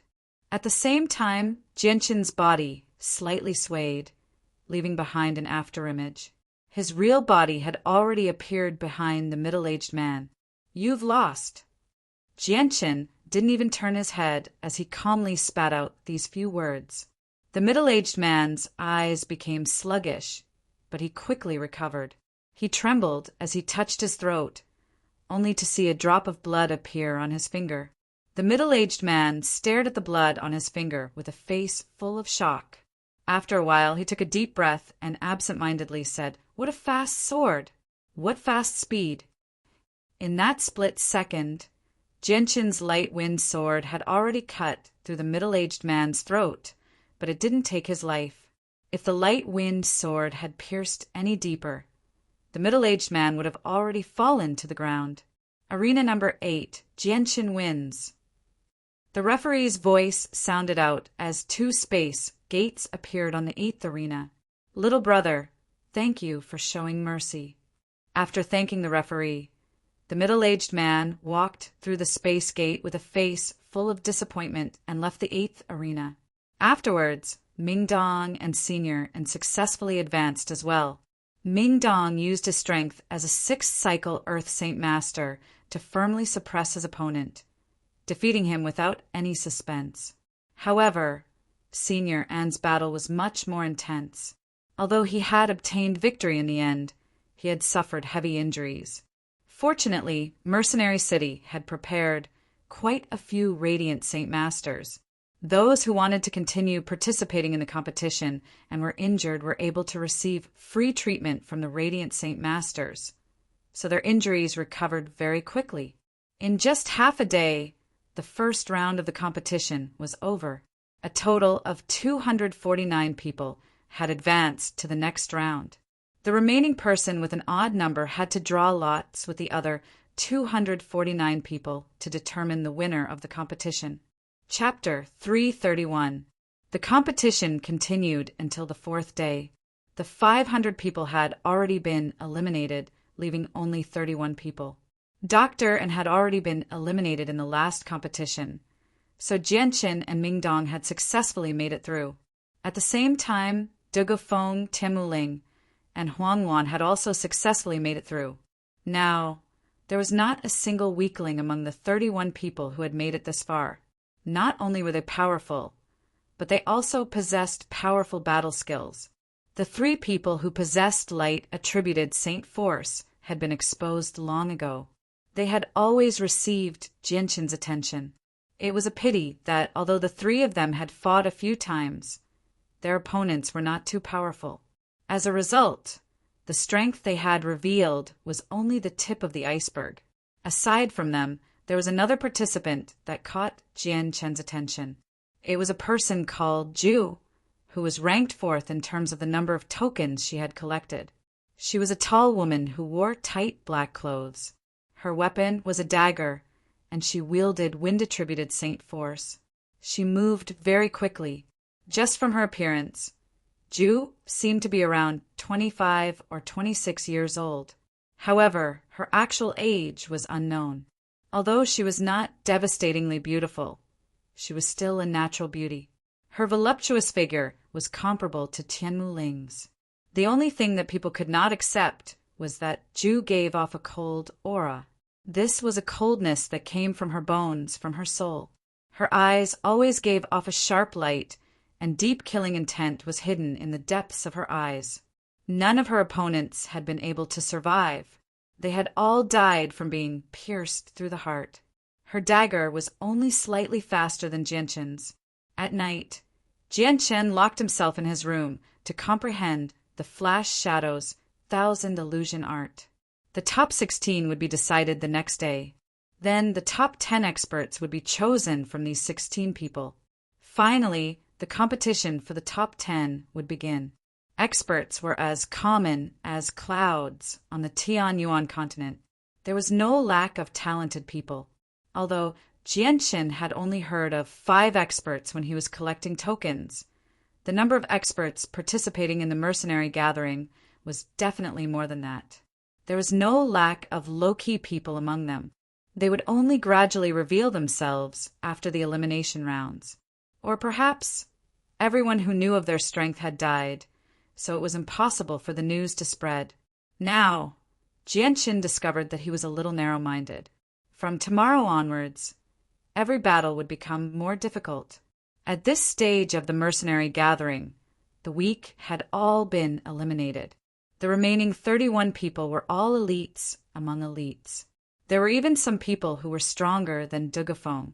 At this moment, a knock on the door. Jianshin, who was sitting cross-legged on his bed while comprehending the flash shadow's 1,000 illusion art, slowly opened his eyes. With a wave of his hand, a gust of wind flew out of his hand and unlocked a wooden chain on the door. He said, "Come in." The door opened and 4 old men filed in. 2 of them wore white robes. They had white hair and a ruddy complexion. They had a benevolent appearance. The 3rd old man wore a black robe. He had a head of black hair that draped over his shoulders. His left eye was already blind. Only his right eye was open. There was also a frightening scar on his face. It was obvious that he had suffered an injury when he was young. The last old man wore a large red robe. He was relatively short and had a dark complexion. Jianshin studied the 4 old men. His face immediately became stern. The 4 old men did not hide their presences. Through their presences, Jianshin was shocked to discover that they were all Heaven Saint Masters. While Jianshin was studying the 4 old men, the 4 old men were also studying Jianshin. However, because Jianshin had used the method that the patriarch of the Tianqin family had taught him to conceal his strength, the 4 old men were unable to see through Jianshin's true strength, even though they were Heaven Saint Masters. 4 old men, "May I ask if you have any business with me?" Jianshin calmly looked at the 4 old men and asked in a manner that was neither servile nor overbearing, "Young man, are you Jianshin?" The one who spoke was a ruddy old man. His tone was extremely gentle. "That is me." Jianshin replied, "Young man Jianshin, I heard that the 3rd young master of the Shi family, Shi Xiangran, died at your hands. I wonder if this is true." The ruddy old man continued. His tone was still extremely calm. Jianshin's expression did not change. He asked, "May I ask who you are?" The old man chuckled. He extended his hand and stroked his long beard. He said, Outsiders call the four of us the four brothers of the Kai family. We are currently the four protectors of the Shi family. We work for the Shi family. At this point, the old man paused for a moment before continuing. Little brother Jianqin, we've already investigated the matter in the past few days. We didn't come here with any ill intentions. We only hope that little brother can return the seal of Treasure Mountain. The Shi family will definitely not allow the seal of Treasure Mountain to appear in the hands of outsiders. If you keep it on you, it will only cause you trouble. Big brother is right. The one-eyed man spoke. He said expressionlessly, the seal of Treasure Mountain was passed down by the ancestors of the Shi family. Furthermore, it has been refined using a special method. Only the blood of the Shi family can unleash the power of the seal of Treasure Mountain. If you keep it on you, it will only be a piece of scrap metal. You will not be able to unleash its full power. The old men did not threaten Jianqin. Instead, they used a very gentle method, hoping that Jianqin would voluntarily hand over the seal of Treasure Mountain. Jianqin clasped his hands at the fore and said, I am sorry, but I do not wish to return the seal of Treasure Mountain to the Shi family just yet. Young man, you must consider this carefully. If you do not return the seal of Treasure Mountain to the Shi family, then the Shi family will definitely not let you go. This item will only cause trouble for you. The same old man said sincerely, as if he was doing everything for Jianqin's sake. Jianqin shook his head decisively and said without thinking, There is no need for you to worry about this. Jianqin knew that even if he handed over the seal of Treasure Mountain, the Shi family would not let him go. Forget it. Since little brother insists, we have no other choice. Let's go. The four old men didn't say any threatening words and quickly left the place. After leaving the inn, the one-eyed old man sighed softly and said, Big brother, what do you think we should do now? This young man called Jianqin is not willing to hand over the seal of Treasure Mountain at all. Our responsibility is to protect the young master. The loss of the seal of Treasure Mountain has nothing to do with us. Let us inform the Shi family about this and let them make a decision. An old man with white hair and a youthful face said calmly. This time, not only did the Shi family's plan fail, even the third young master died. The ruler weapon that he brought with him was also taken away. This time, they have suffered a double loss. I'm afraid the entire Shi family will be shaken. A dark-skinned old man wearing a red robe laughed. The four of them did not belong to the Shi family in the first place. Forget it. This matter has nothing to do with us. Let the Shi family worry about it. We are only helping the Shi family because of the deal, but we are not risking our lives for them. Remember this. Don't offend people we can't afford to offend because of the Shi family. Many large forces have gathered in the mercenary gathering this time, and many of them are people we can't afford to offend, especially those participants who have lasted until now. Although they are young, they all have powerful forces behind them, and some of them are so powerful that even the Shi family doesn't dare to offend them, especially that person called Qin Ji. I seem to have heard that he is a prince of the great Qin Empire, and he is highly regarded.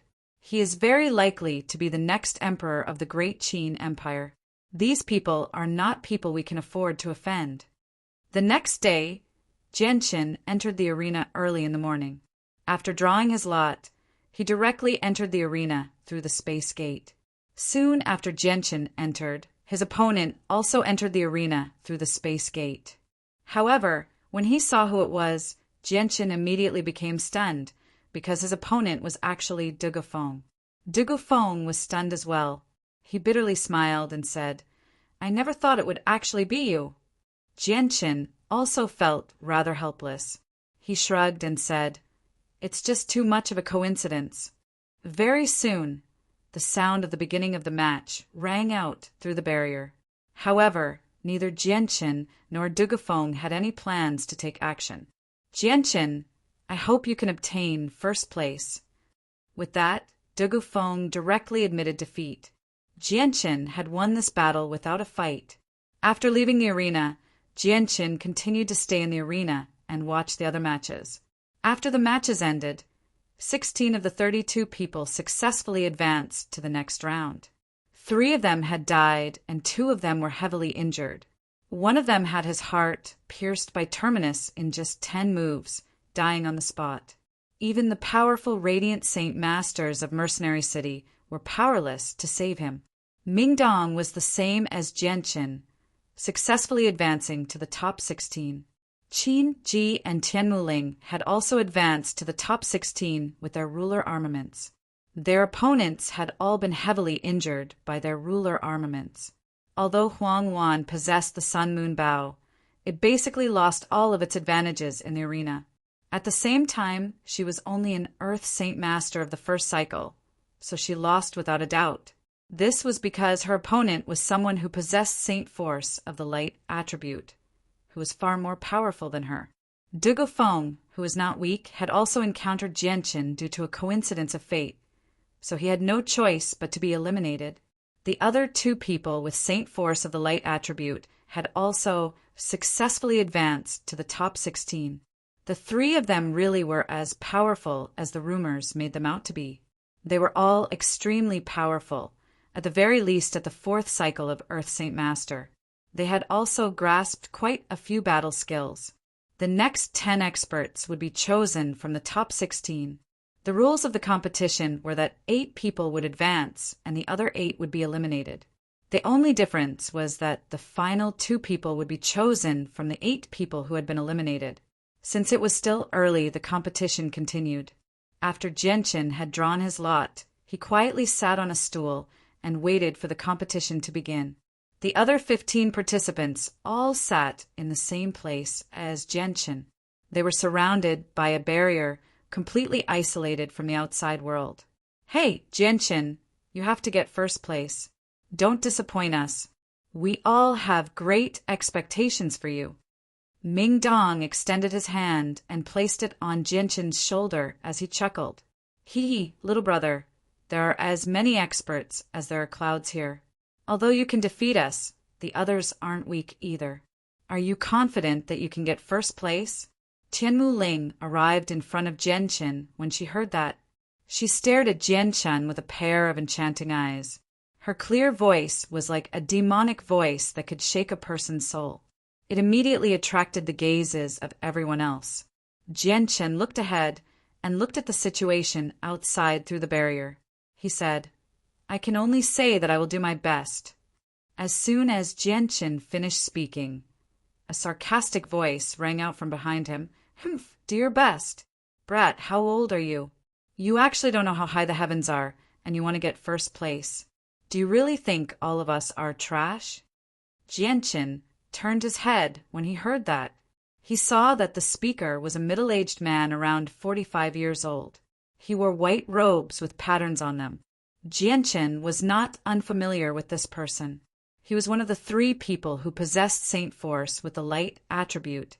Beside the middle-aged man, a person around his age stared at Jianqin and the others in disdain. He casually said, "Whatever, Karaja. Don't lower yourself to the same level as a brat. He's just bragging." The conversation between the 2 made Jianqin frown slightly. His calm gaze immediately became rather sharp. Ming Dong, on the other hand, was furious. He glared at the 2 people and yelled out, "It's best if you don't let me see you in the ring." The 2 people immediately became furious when they heard that. The person called Karaja immediately yelled out, "What an ignorant brat. If this weren't Mercenary City, I would have cut you up long ago." "Brat, you seem to be called Ming Dong, right? Let me give you a piece of advice as well. If you see me in the ring, you better surrender immediately. Otherwise, I can swear that you won't be able to leave the ring alive," the middle-aged man beside Ming Dong said with a deep voice. He did not hide his powerful killing intent at all. If it were not for the fact that they were here, the 2 of them probably would have attacked long ago. Ming Dong snorted coldly as killing intent filled his eyes. He coldly said, "Let's see if you have the ability." Jianqin's face was somewhat gloomy. He stared sharply at the 2 people who were talking and said in a low voice, Karaja, Gaddafi, remember what you said. Let's see who will live and who will die in the end. These two people were the ones who won first and third place in the token arrow competition. Jianqin already knew their names. Humph, two ignorant brats. Gaddafi sneered, not putting Ming Dong and Jianqin in his eyes at all. That's enough. You two have no sense of shame. You're already so old. Yet you still dare to bully two juniors. I feel ashamed for you two. A middle-aged man standing beside the two finally couldn't bear to watch any longer and interrupted, hearing that Gaddafi and Karaja both snorted coldly at the same time. Gaddafi expressionlessly said, "Tsar, this is between the two of us. It's none of your business. Do the two of you think that bullying juniors is a very honorable thing to do? How stupid. If this matter spreads out, you will only become a disgrace to us warriors of light." Tsar said with a cold expression. Enough. Karaja stared at Tsar with an embarrassed expression and said in a low voice, "Tsar, don't forget your position. Which side are you on? How dare you speak for an outsider who has nothing to do with you?" Tsar snorted coldly and said, "Don't give me those crooked excuses. I'm not speaking for an outsider. I just don't like the two of you. You've completely lost the face of us warriors of light."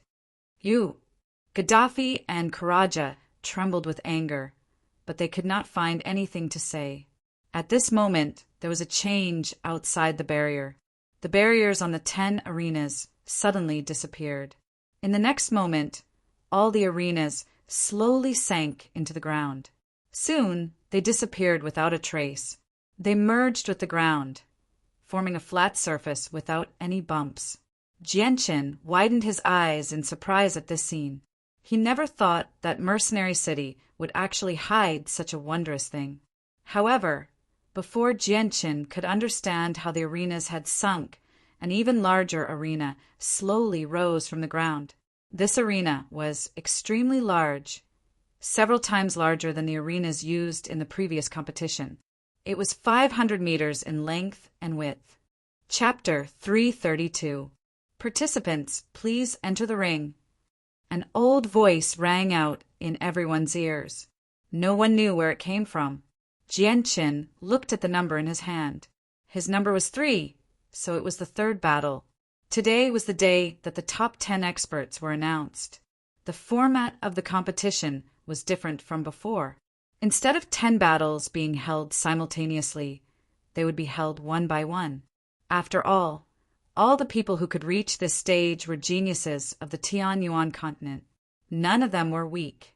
Every battle they fought was extremely exciting. "Big brother, you have to cheer for me." Tianmu Ling giggled in Jianqin's ear before entering the ring through a space gate. Behind her, a middle-aged man with a calm expression followed closely behind Tianmu Ling and entered the arena.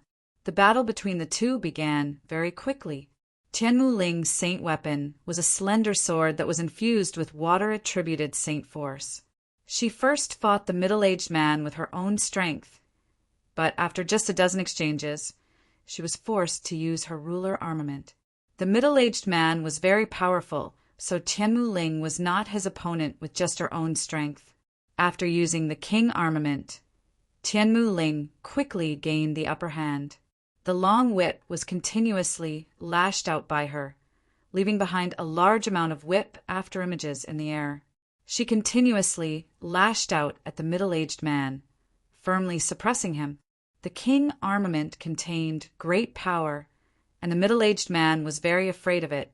He didn't dare to take the long whip's attacks head-on, and could only focus on dodging.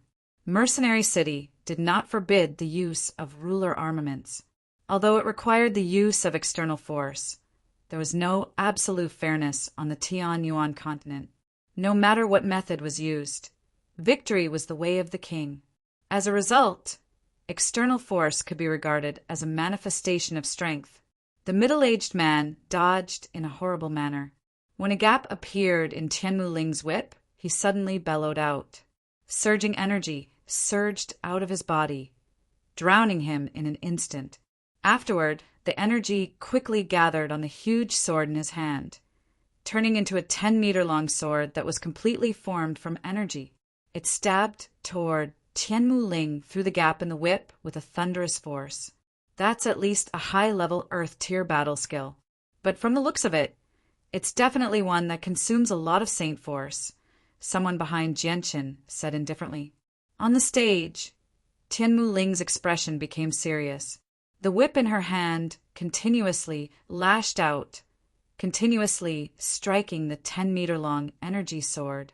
The energy sword finally broke apart after taking several hits from the whip. With a boom, it exploded and violent energy ripples spread out in all directions. A layer of water-attributed Saint Force radiated from Tianmu Ling's body, forming a faint barrier of energy in front of her. She blocked the incoming storm of energy as she rapidly retreated. However, just as Tianmu Ling took 2 steps back, her expression changed drastically.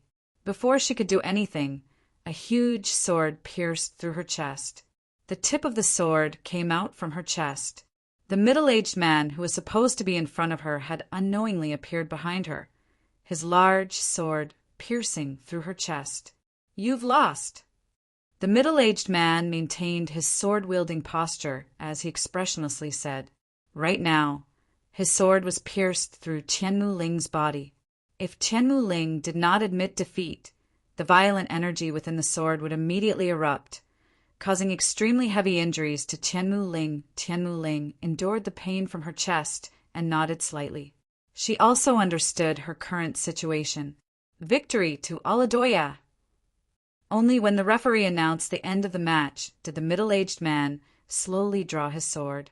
He then left the stage through a space gate. As soon as Tianmu Ling left the stage, 2 Radiant Saint Masters immediately arrived before her and healed her with Radiant Saint Force.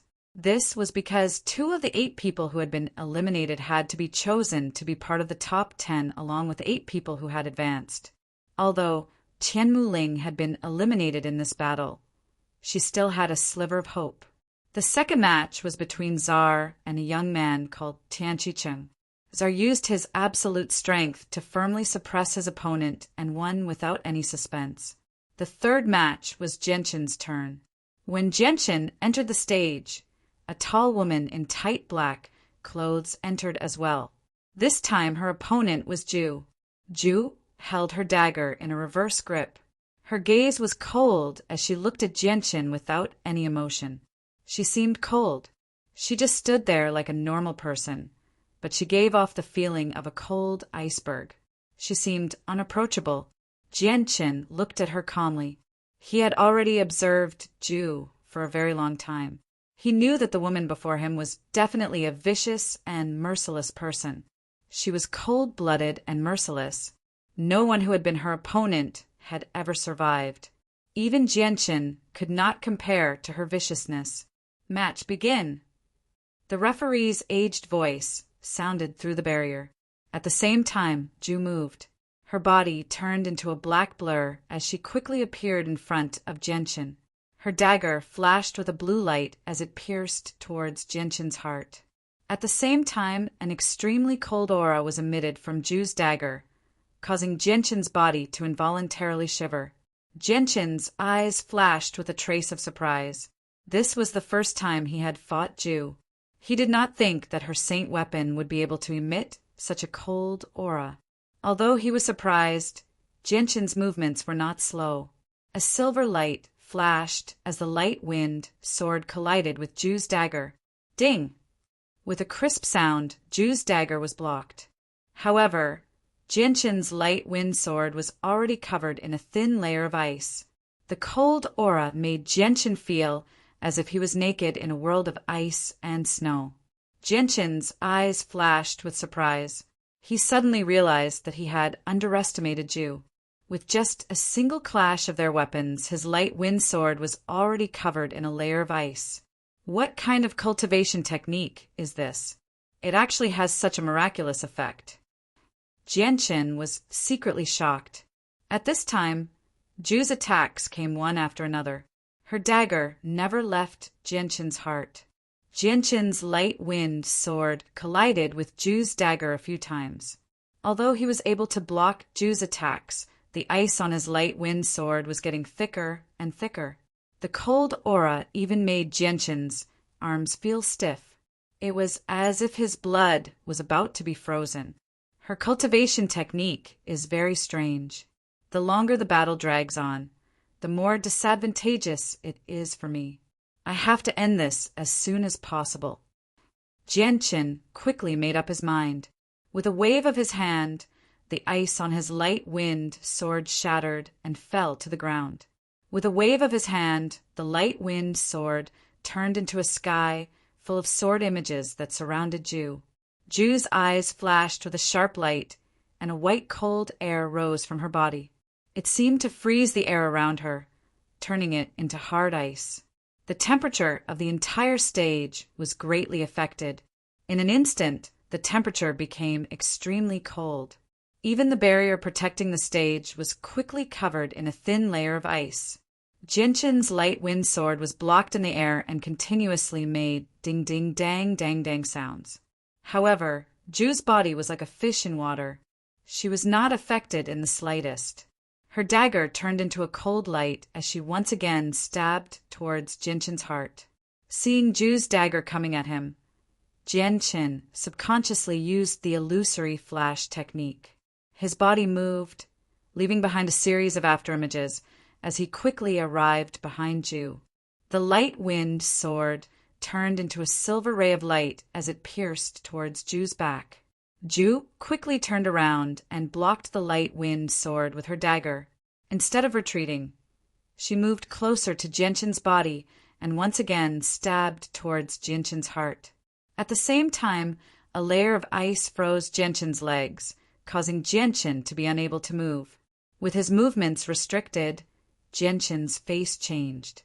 Without any hesitation, he used his light wind sword to stab out 3 times. The first time he blocked Ju's dagger, the second and the third time he stabbed towards Ju's throat and heart, successfully forcing her back a few steps. Genshin let out a low roar as both of his feet heavily stomped on the stage. A powerful surge of Saint Chi erupted from his feet, shattering the ice around his feet. Once he regained his freedom of movement, Genshin immediately used the illusory flash and arrived at Ju's side like a bolt of lightning. His light wind sword struck out again and again, suppressing Ju with its speed. Although Ju's attack speed was not slow, it was still weaker than Genshin's. After a few exchanges, Genshin's light wind sword turned into a thin layer of ice, increasing the weight of the light wind sword and affecting the speed of Genshin's attacks. At this critical moment, a powerful sword chi shot out from the light wind sword and shattered the ice into powder. Without slowing down, the sword chi continued to stab towards Ju. Ju quickly retreated. At the same time, an even more powerful white chi was released from her body, freezing the space around her. Genshin's mouth curved into a cold smile as he activated his Stealing Heaven's Fortune, increasing his battle strength by 3 times. The sword chi from the light wind sword suddenly soared and broke through the frozen space, finally stopping right in front of Ju's throat. Seeing that the sword chi had already reached her throat, Ju stopped her attacks and expressionlessly stared at Genshin. Her eyes were still as cold as ever, without the slightest trace of emotion. Genshin wins. The referee's voice quickly sounded out as 2 space gates appeared in front of Genshin and Ju. Genshin put away his light wind sword and walked out without saying a word. Ju also remained silent and expressionlessly left through the space gate. Genshin, good job! After exiting the space gate, Mingdong happily walked over to Genshin. When Mingdong put his hand on Genshin's shoulder, he immediately withdrew his hand and cried out, "Heavens, Genshin! You just came out of the ice cave. Why is your body so cold?" Genshin bitterly smiled, more or less. That place was even colder than the ice cave. If I wasn't careful, I would have been frozen. Ju is not a simple person. Her martial skill is very profound, allowing her to control extremely cold chi. If I fought with her, even if I was stronger than her, I would still be in a passive position. Hearing Jianshan's words, Ming Dong's expression became serious as he muttered, "It seems that I'll have to be careful when I meet her in the future." Chapter 333. Ming Dong's match was right behind Jianshan's. With the referee's announcement, Ming Dong and his opponent entered the ring at the same time. Perhaps it was the arrangement of the heavens, but Ming Dong's opponent was actually Gaddafi, who he had a small conflict with earlier. Ming Dong sneered, "Jianshan, I'll definitely cut him in half this time." Jianshan patted Ming Dong's shoulder and shot him an encouraging glance. Nothing needed to be said. Gaddafi also stared at Ming Dong with a sinister smile. He said in a strange tone, "What a coincidence. My opponent is actually you. Looks like even the heavens don't want you to continue living, so they've specially sent me to deal with you. Kid, aren't you very arrogant? I'll let you be as arrogant as you want later." Killing intent flashed through Ming Dong's eyes when he heard that. He snorted coldly, "Stop boasting. Once we're in the ring, I'll make sure you can't cry even if you want to." With that, Ming Dong directly stepped into the space gate and entered the ring. "Humph, you're still so arrogant even when you're about to die." Gaddafi completely ignored Ming Dong's threat. In the end, he entered the ring with a sneer. "Begin." When the two of them entered the ring, the referee's voice rang out in their ears. Killing intent exploded in Gaddafi's eyes. He viciously stared at Ming Dong like a bloodthirsty beast. Light attributed Saint Force surged out of his right hand, condensing into a 2-meter-long silver-white sword very quickly. The sword shone with a faint, milky white light, making it seem extremely divine. It seemed like a divine sword. "Go die!"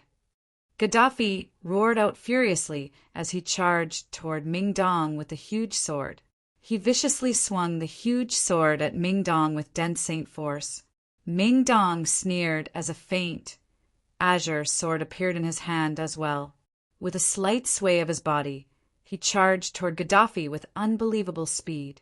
The huge sword seemed to fuse with the wind as it swept past Gaddafi's waist with a flash of azure light. A vicious wound appeared on Gaddafi's waist. Ming Dong's speed was unbelievably fast. Even Gaddafi couldn't see him clearly. Gaddafi reached out and touched the wound on his waist. His palm was already stained with blood. Gaddafi's expression became very ugly.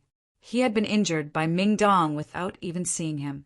He had always looked down on Ming Dong in his heart, and had even said that he would not let Ming Dong leave the arena alive.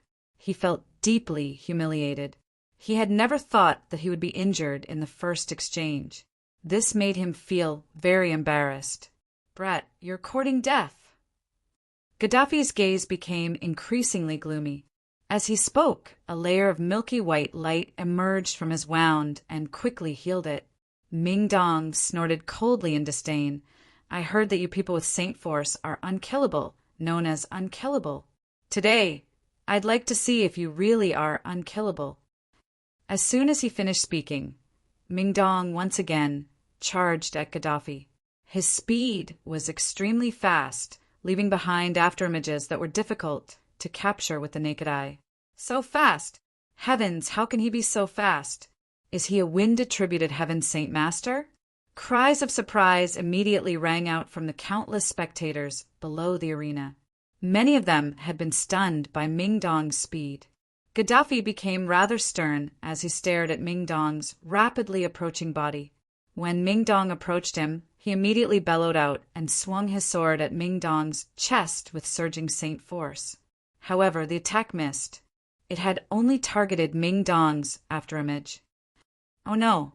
Gaddafi was shocked. As soon as he realized that something was wrong, a sharp pain rang out from behind him before he could do anything. A faint, azure sword had emerged from his chest. Gaddafi immediately bellowed out angrily. He suddenly charged forward and removed the sword from his body. The next moment, dense, radiant Saint Force surged out from his body and rapidly healed the wound on his chest. Fortunately, the wound on his chest was not fatal. Although it was rather heavy, it did not affect his battle prowess too much. "Brat, you've completely infuriated me. I'll tear you to pieces today." Gaddafi's eyes were bloodshot as he stared at Ming Dong, who had a look of disdain on his face. He roared in a voice that was close to a roar. "Do you really think you're invincible? If I wanted to kill you, I would have stabbed you in the heart. You would have died long ago." Ming Dong sneered at Gaddafi, as if he was toying with him.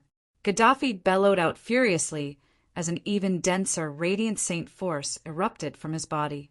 In the end, it condensed into silver-white armor that enveloped his entire body. Only his eyes were exposed. When Karajal and Tsar saw Gaddafi wearing the CAE family uniform, they were shocked. Tsar sneered and said, "You've brought trouble upon yourself. Now you've even brought out the Holy Crown. What a disgrace." Karaja's expression was ugly as he stood beside Tsar. He did not say anything. The surrounding contestants were also shocked by Ming Dong's display of strength. Although Ming Dong was young, his strength wasn't any weaker than any of the contestants present. His speed in particular was unbelievably fast. Many of the participants even suspected that Ming Dong was a Heaven Saint Master. His speed had already surpassed that of Earth Saint Masters. Even a 6th cycle Earth Saint Master would not be able to match Ming Dong's speed.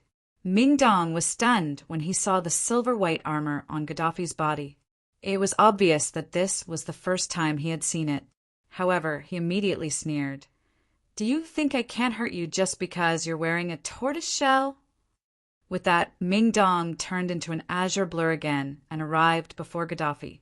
His sword, brimming with saint force, viciously slashed at Gaddafi's chest. Boom! With a loud sound, Gaddafi staggered back.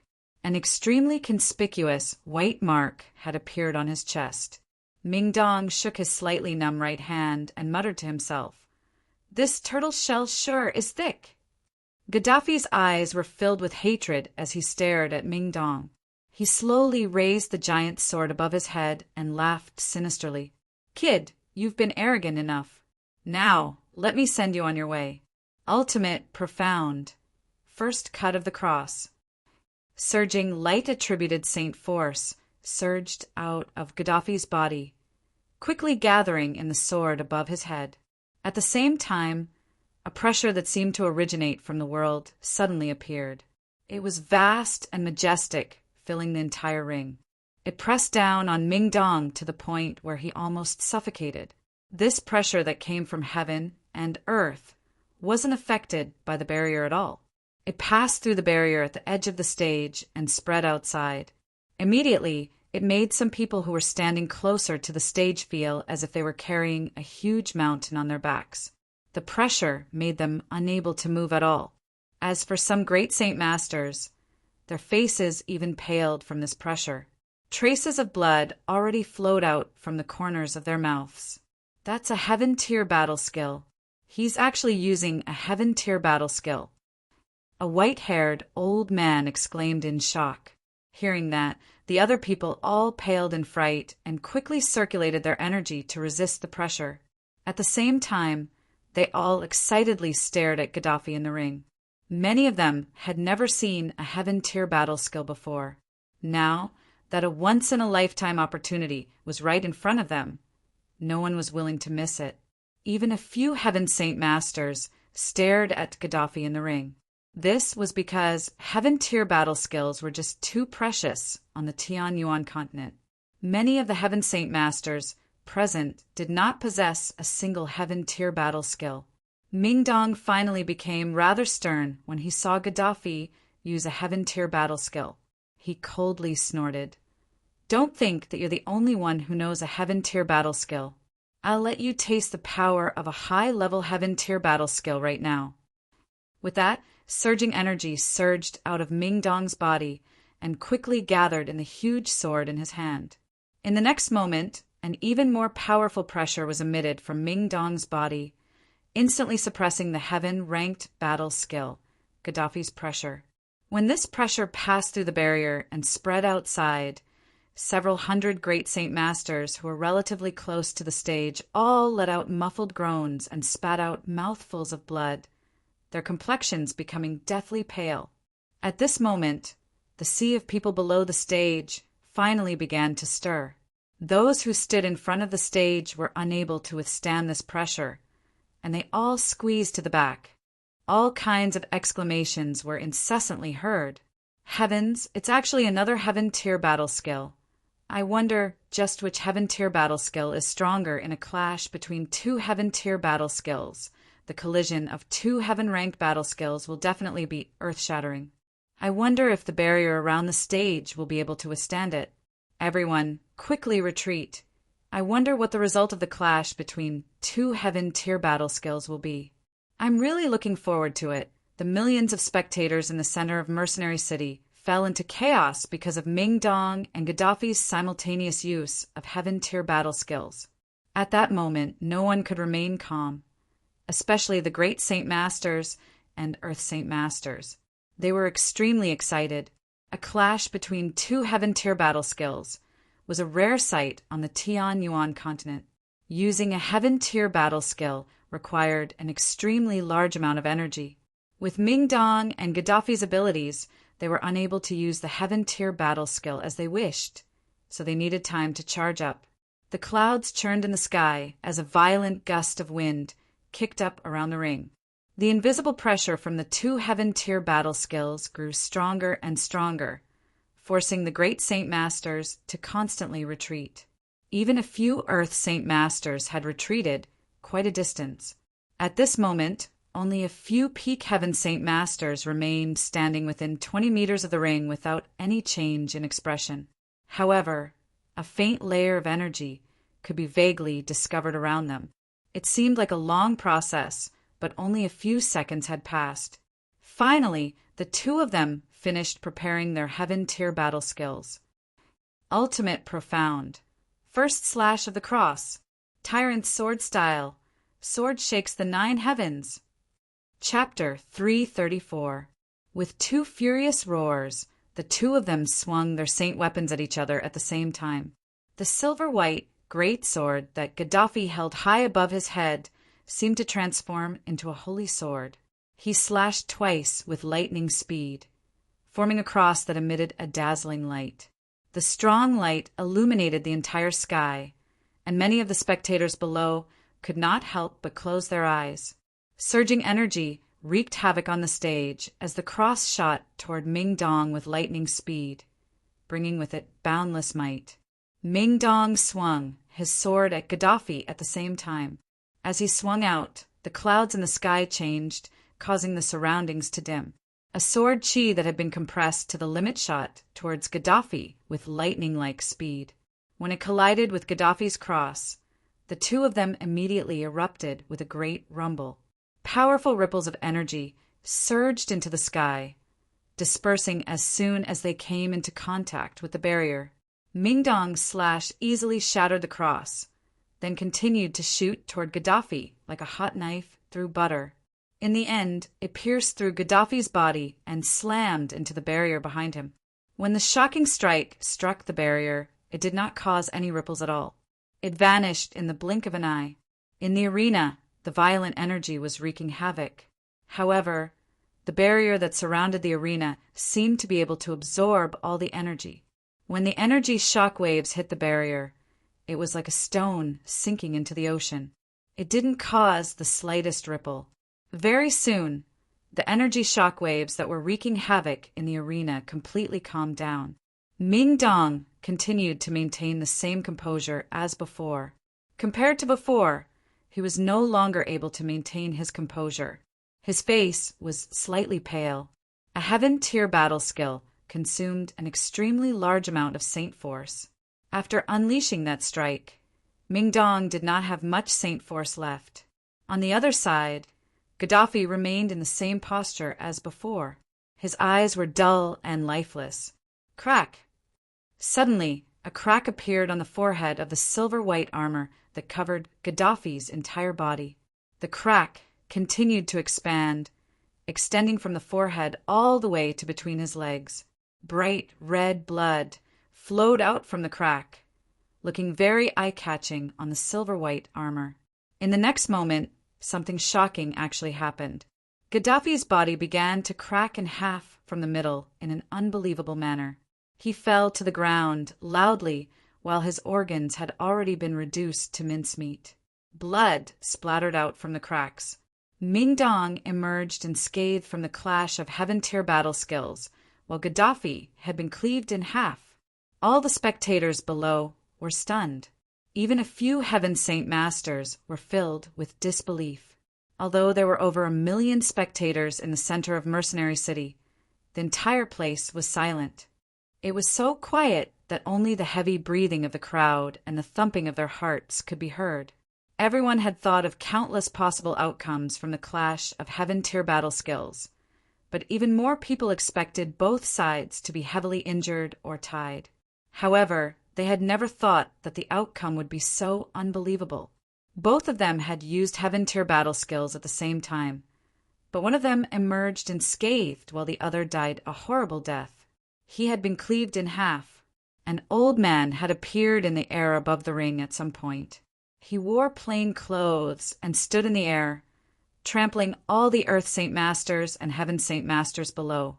However, not only did the Heaven Saint Masters below not complain about the old man's rude actions, they did not show any displeasure at all. All the Heaven Saint Masters looked at the old man with respect and some yearning. The old man calmly stared at the ring below and murmured, "A 6th cycle Earth Saint Master against a 5th cycle Earth Saint Master. A high-level Heaven tier battle skill against a low-level Heaven tier battle skill. There's no doubt about the outcome at all." The old man's voice was not loud, but many people heard him clearly in the silent plaza. Immediately, the entire plaza fell into an uproar. Everyone stared at Ming Dong in shock. Their gazes were extremely mixed. Envy, jealousy, and various other gazes gathered on Ming Dong. A high-level Heaven tier battle skill. He's actually using a high-level Heaven tier battle skill. I've been a Heaven Saint Master for over 20 years, but the most powerful battle skill I've ever used is only a high-level Earth tier battle skill. Sigh, he's actually become a 6th cycle Earth Saint Master at such a young age.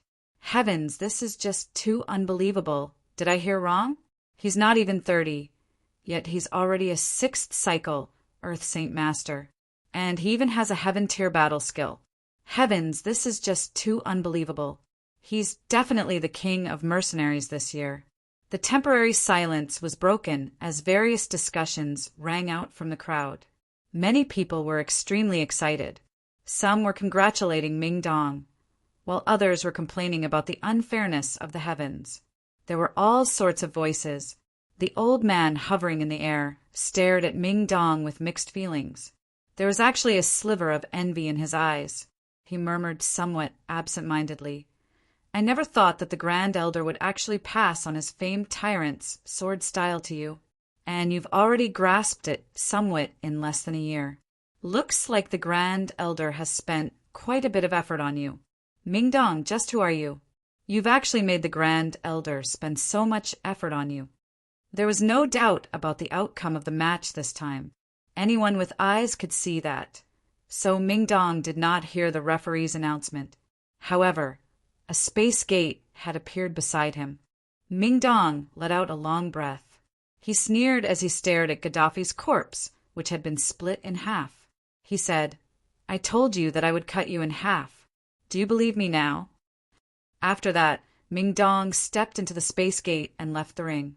Another space gate opened before Gaddafi's corpse. A few workers from Mercenary City quickly entered the stage and began to clean it up. They cleaned it up very quickly. Ming Dong returned to Genshin's side. Now, everyone's gazes toward Ming Dong had changed. Their gazes were filled with deep fear. Karaja, who had a conflict with Ming Dong in the past, had a very ugly expression. Genshin and Ming Dong exchanged some pleasantries before sitting down to watch the match as if there was no one else around. At this moment, Qinji arrived before Ming Dong and congratulated him.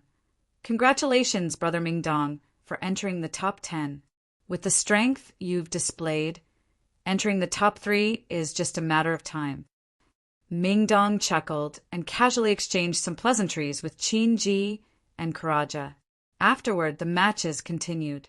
Although every match was extremely exciting, the following matches seemed to lose some of their color due to the exciting clash between Ming Dong and Gaddafi's heaven-tier battle skills.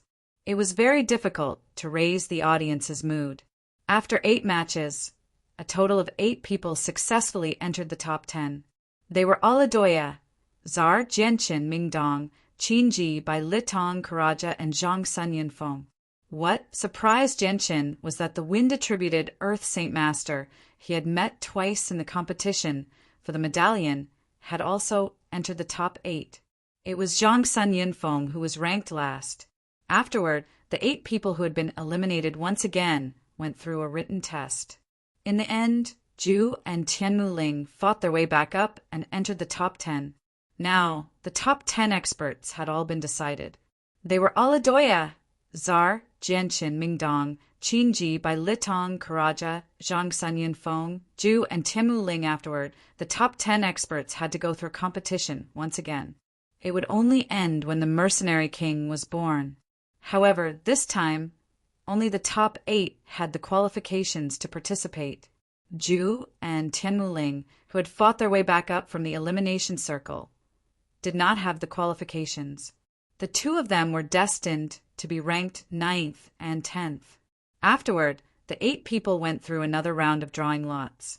Afterward, the Mercenary Union directly announced the matches. They were Jianqin versus Karaja Mingdong versus Zhang Sun, Yunfeng Qin Ji versus Aladoya versus by Litong. The competition would be held in 3 days. Jianqin and the other participants entered and, in that mercenary city, had arranged for them to rest. The entire inn was protected by a powerful barrier, so the participants could not come into contact with the outside world or take a single step out of the inn. They were completely cut off from the outside world.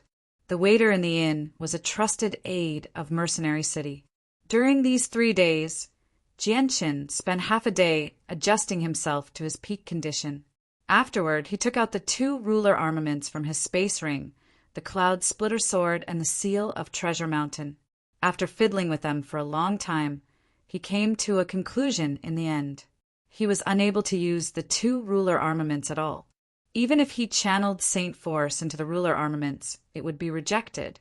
The Seal of Treasure Mountain's effects were exactly the same as what the 4 Kai family elders had said. Jianqin was unable to use any of its power. The Seal of Treasure Mountain was completely useless in his hands. Is it really like what the 4 Kai family elders said, that ruler armaments can only be used by those with the corresponding bloodline? Jianqin thought that was the only way he could explain the current situation. Afterward, Jianqin returned the ruler armaments to his space ring and began to focus on studying the illusory flash. In the past few days, the 4 Kai family elders had sent the news that Jianqin had killed Shi Xiangran and taken the ruler armament back to the Shi family. When the Shi family received the news, all the upper echelons were shaken. The patriarch of the Shi family immediately flew into a rage, swearing that he would tear Jianqin to pieces. This was because Shi Xiangran, who had been killed by Jianqin, was his 3rd son, as well as the one with the most outstanding talent out of all his sons. He was the most outstanding person the Shi family had seen in 100 years, and was deeply doted on by the patriarch.